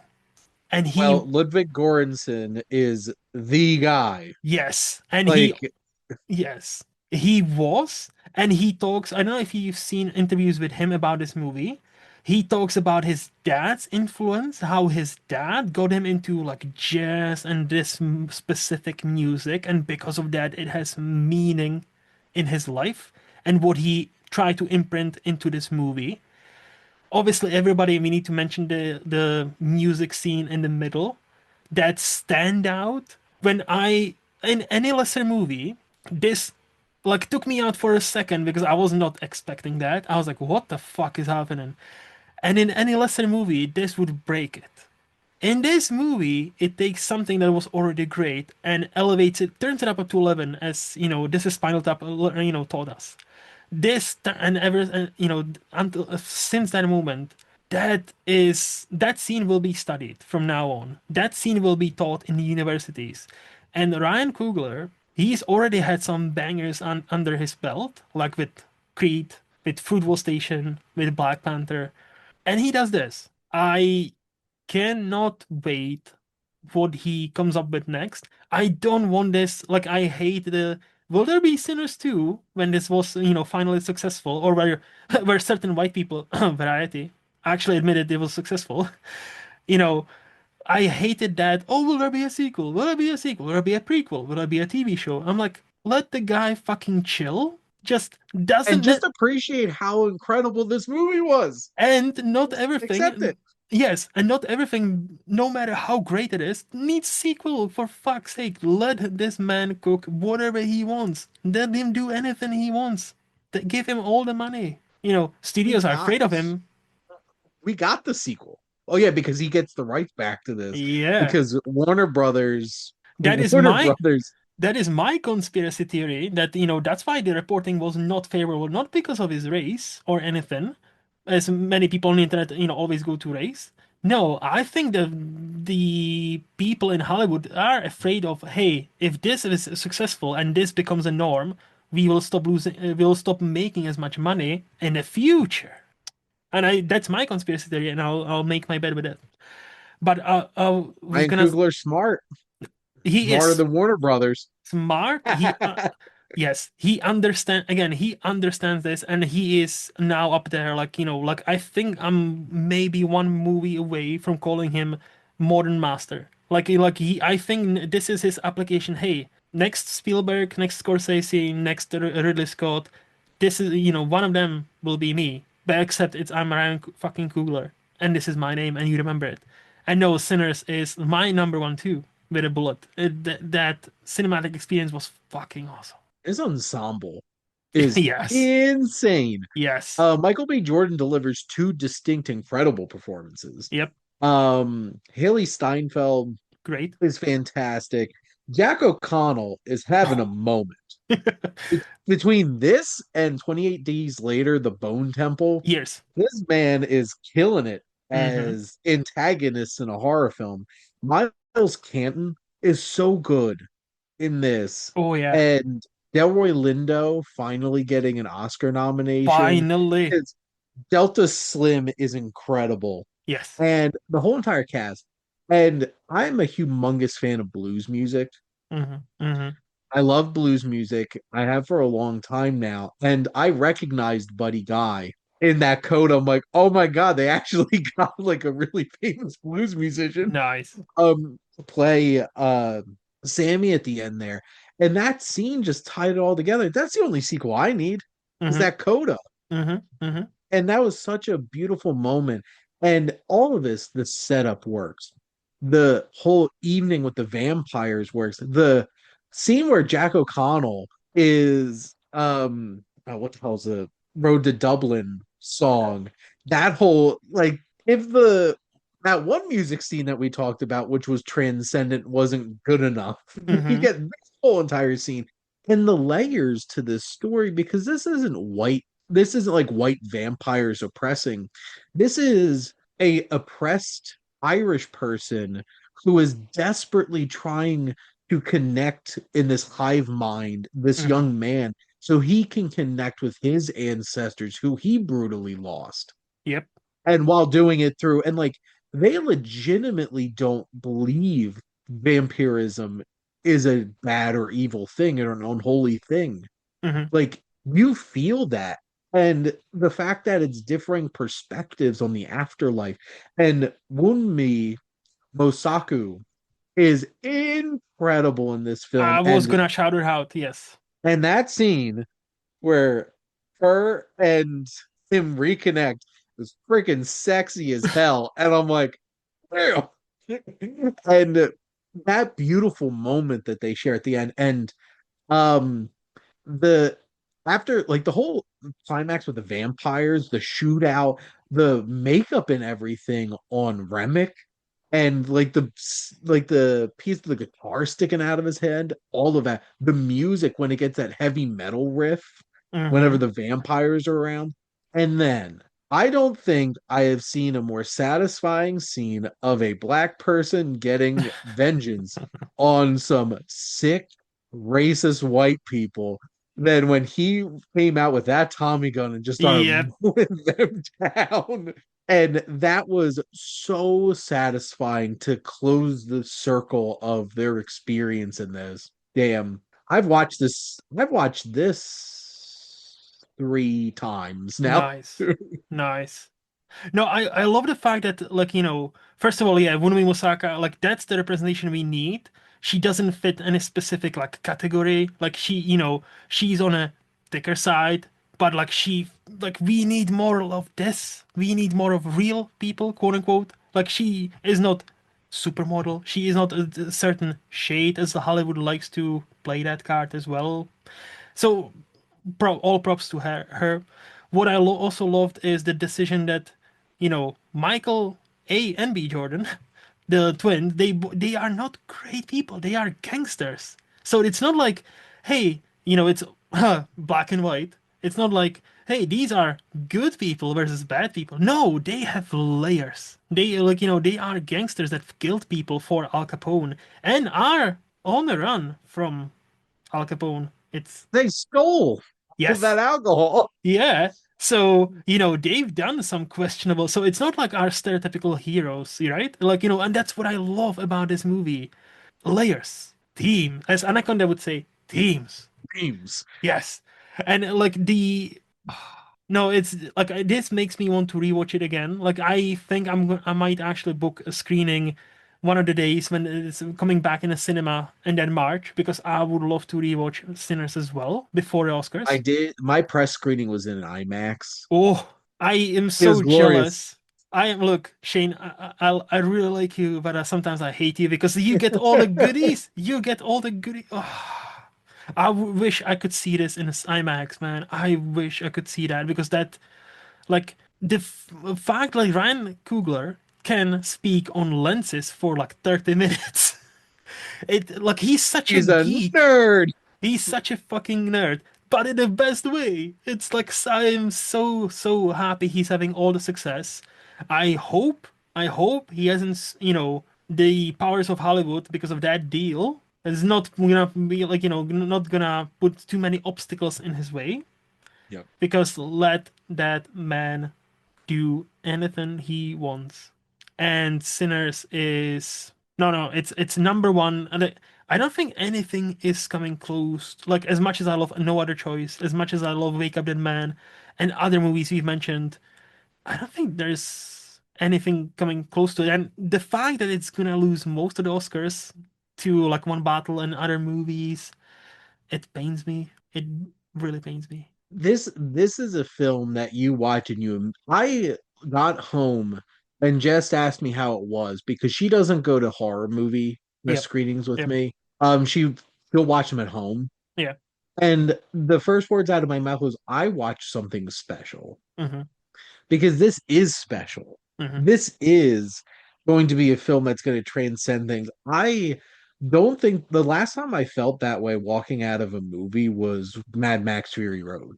Nice. Was like I watched something truly special, and that movie immediately became like my number two favorite movie of all time. Nice. Like immediately. Yeah. Yeah. And like Sinners is gonna be there. And this is gonna be a film that lives on no matter how many Oscars it winds up winning this year. Yes. I have a sinking feeling this is going to be a Banshees of Inisherin, where it's like in any other year, Yeah. this would have cleaned up a bunch of Oscars, but it had everything everywhere right there to win every single one. And I think I know, or I think you're right, but I hope you're wrong. I really hope you're wrong. I hope I'm wrong too. I hope that this gets a surge and takes all of those Oscars away from one battle after another. Nothing against that. Obviously, it was my Oh number yeah. seven movie of the year, but like Yes. this is it. Yeah. But well, Special shout outs time. special shout outs. So tell me, Shane, obviously you've seen much more. So give me a few that like you think not many people are talking about and they are worth of checking out. Well, I know people are talking about this. Weapons. Yes. It was a special film. Um, and Predator Badlands Yes. needs that love because that movie is incredible. And that, honestly, crazy enough, I think would have deserved that quote unquote blockbuster spot that people are talking about that F1 got, Yeah. which is a bunch of horse shit. The Academy doesn't decide, oh, well, I need to have my blockbuster spot. It's like these are hundreds of people all voting individually. Stop acting like the Academy is a hive mind and Thousands. has one, like Thousands. literally thousands of people. Yes. Like this isn't like the Academy chose to do this. It's like whatever. Sorry. Yeah. Um, All good. The Plague, Hmm? which is an underseen film about a kid's water polo camp. It is so relatable in Hmm. terms of like how real it captures like youths and shit ass boys growing up Hmm. and how they treat each other. 28 years later, incredible. Yes. Arco, Hmm. that animated film I absolutely loved, and it is beautiful. The Phoenician scheme, I feel like, is completely forgotten, and it makes me sad I was because gonna I mention love it, but that yeah. movie. Yes. The last two that Eternity, love that movie. Elizabeth Olsen, Miles Teller, and Callum Turner, Mr. Dua Lipa. Great. The Testament of Anne Lee. Um, if people actually saw this movie, I think would be cleaning up Oscar nominations, That was but getting like a they late didn't. Oscar So, buzz. That was, and here it's being released on 20th of February, so I'm seeing it because I know like Amanda Seyfried should be excellent in this. And I heard some yep. like apparently there is a child birthing scene that's like, many men apparently walked out of that scene. And I'm like, okay, It's a montage, is it ooh, montage? Didn't know that's a and it's montage. effed up. Okay, It's like within the first 15 minutes of the movie. sign me So up. like um the voice of Hind Rajab, Mm. which did slip in for that fifth international spot, which Yep. honestly Sarat should have been the one that gets nixed and put no other choice there. But this movie's devastating. And one very odd movie, Endless Cookie, which is an animated documentary from Canada. Mm. It is so weird. And it deals with two half brothers, one indigenous and one white, dealing with life in Canada. Mm. In and it transcends that in some of the strangest ways. But there's so many documentaries out there, like concert films and music documentaries, like Roger Waters. Hmm. concert film came out this year, which was incredible. Blur to the end about the band. Hmm. There's just I know there's just so many. Move Room Move, which was a room to move, which was about this woman dealing with her anxiety. He's a dancer and depression and all these types of things. There's just so many great movies. There's Yeah, so many. yeah, And I just wish that, I could keep going on and on with all this stuff, but I we've been believe it. going on long enough. So what are yours, Luke? So besides the ones you mentioned, I was gonna mention like Weapons or 28 Years Later, yeah. So I want to shout out Rental Family.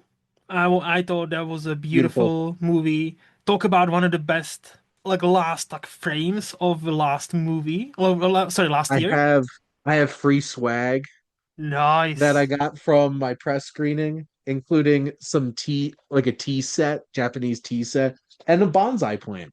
See, this is one of those moments where I really like you, but I hate you. Like this is like you getting all the goodies. This should. I It's won like a the meme. raffle It's like the at that meme. pre Like it should have been me. It should have been me. No, genuinely I'm so happy for you now. Like genuine that like I'm so jealous and happy. No, so Rental Family, awesome. I thought it was a great movie. I thought Ugly Stepsister was speaking of horror and speaking of great Yeah, year for horror, that was a great body horror that managed to score a makeup nomination. Was it a makeup? makeup. Yep. Yes. I was so hyped when I watched Oscar nomination live and that wasn't said. I was like, "Holy fucking shit! Yes, this movie deserves it." Yeah. If you want to see a dark twist on a Cinderella story, watch Ugly Stepsister, but do not eat anything whilst watching this movie because your stomach might turn during quite a few scenes.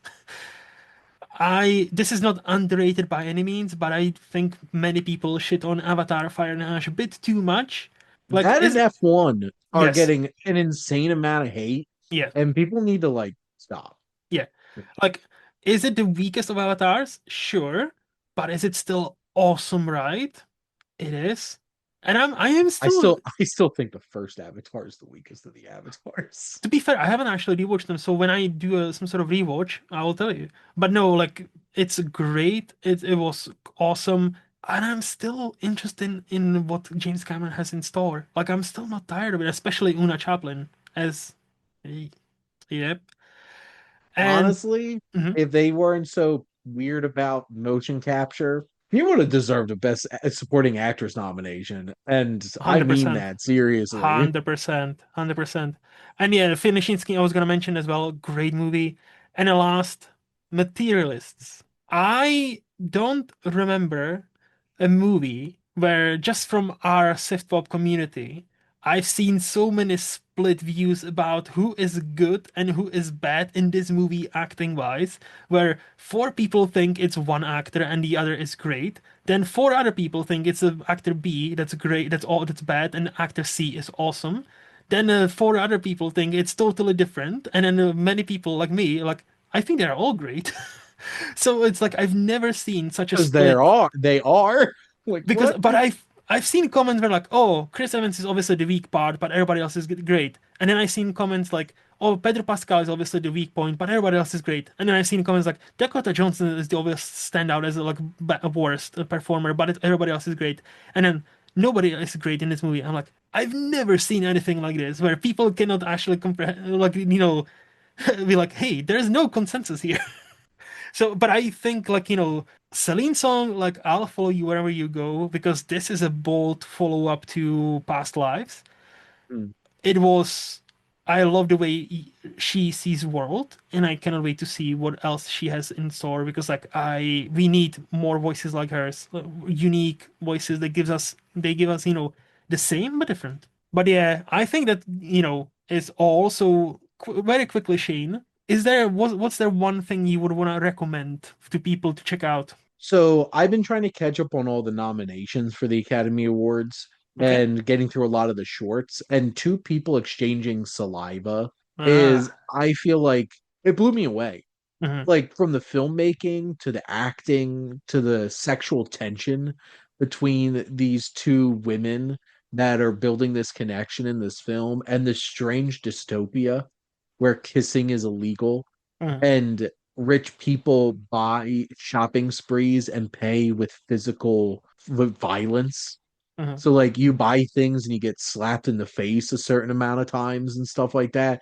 It is such a strange, twisted kind of thing, but I was so impressed by it. It blew me away, and I really hope that it wins. Okay, okay. So my quick recommendation would be Spanish slash Lithuanian, if I'm not mistaken, movie from 2023 called Slow. And it's about this dancer who is a very open and sexual person getting entangled with this other guy, Dovidas, who is asexual. And what I've written in my Letterboxd review is I've read someplace like a screenwriting tip. The more unique and personal and concrete you make idea or theme of your movie, the more relatable it will actually be. Like the more specific you get, the broader it actually gets. Apparently, that's one of the keys. I don't know. I'm not a screenwriter. And this movie is I find an example of that because it's a beautiful movie of I'm not asexual. I've never been with one, but this touches on relationships in a way I've never seen before.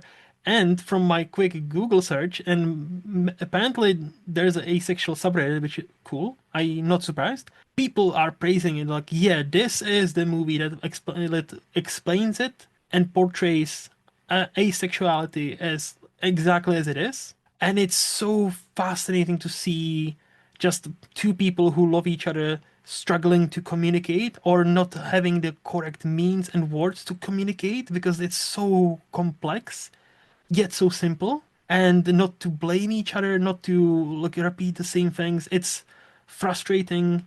The ending left me a bit puzzled. I think I understand what the movie was going for. I'm not quite sure if I like it, but I need to get over it.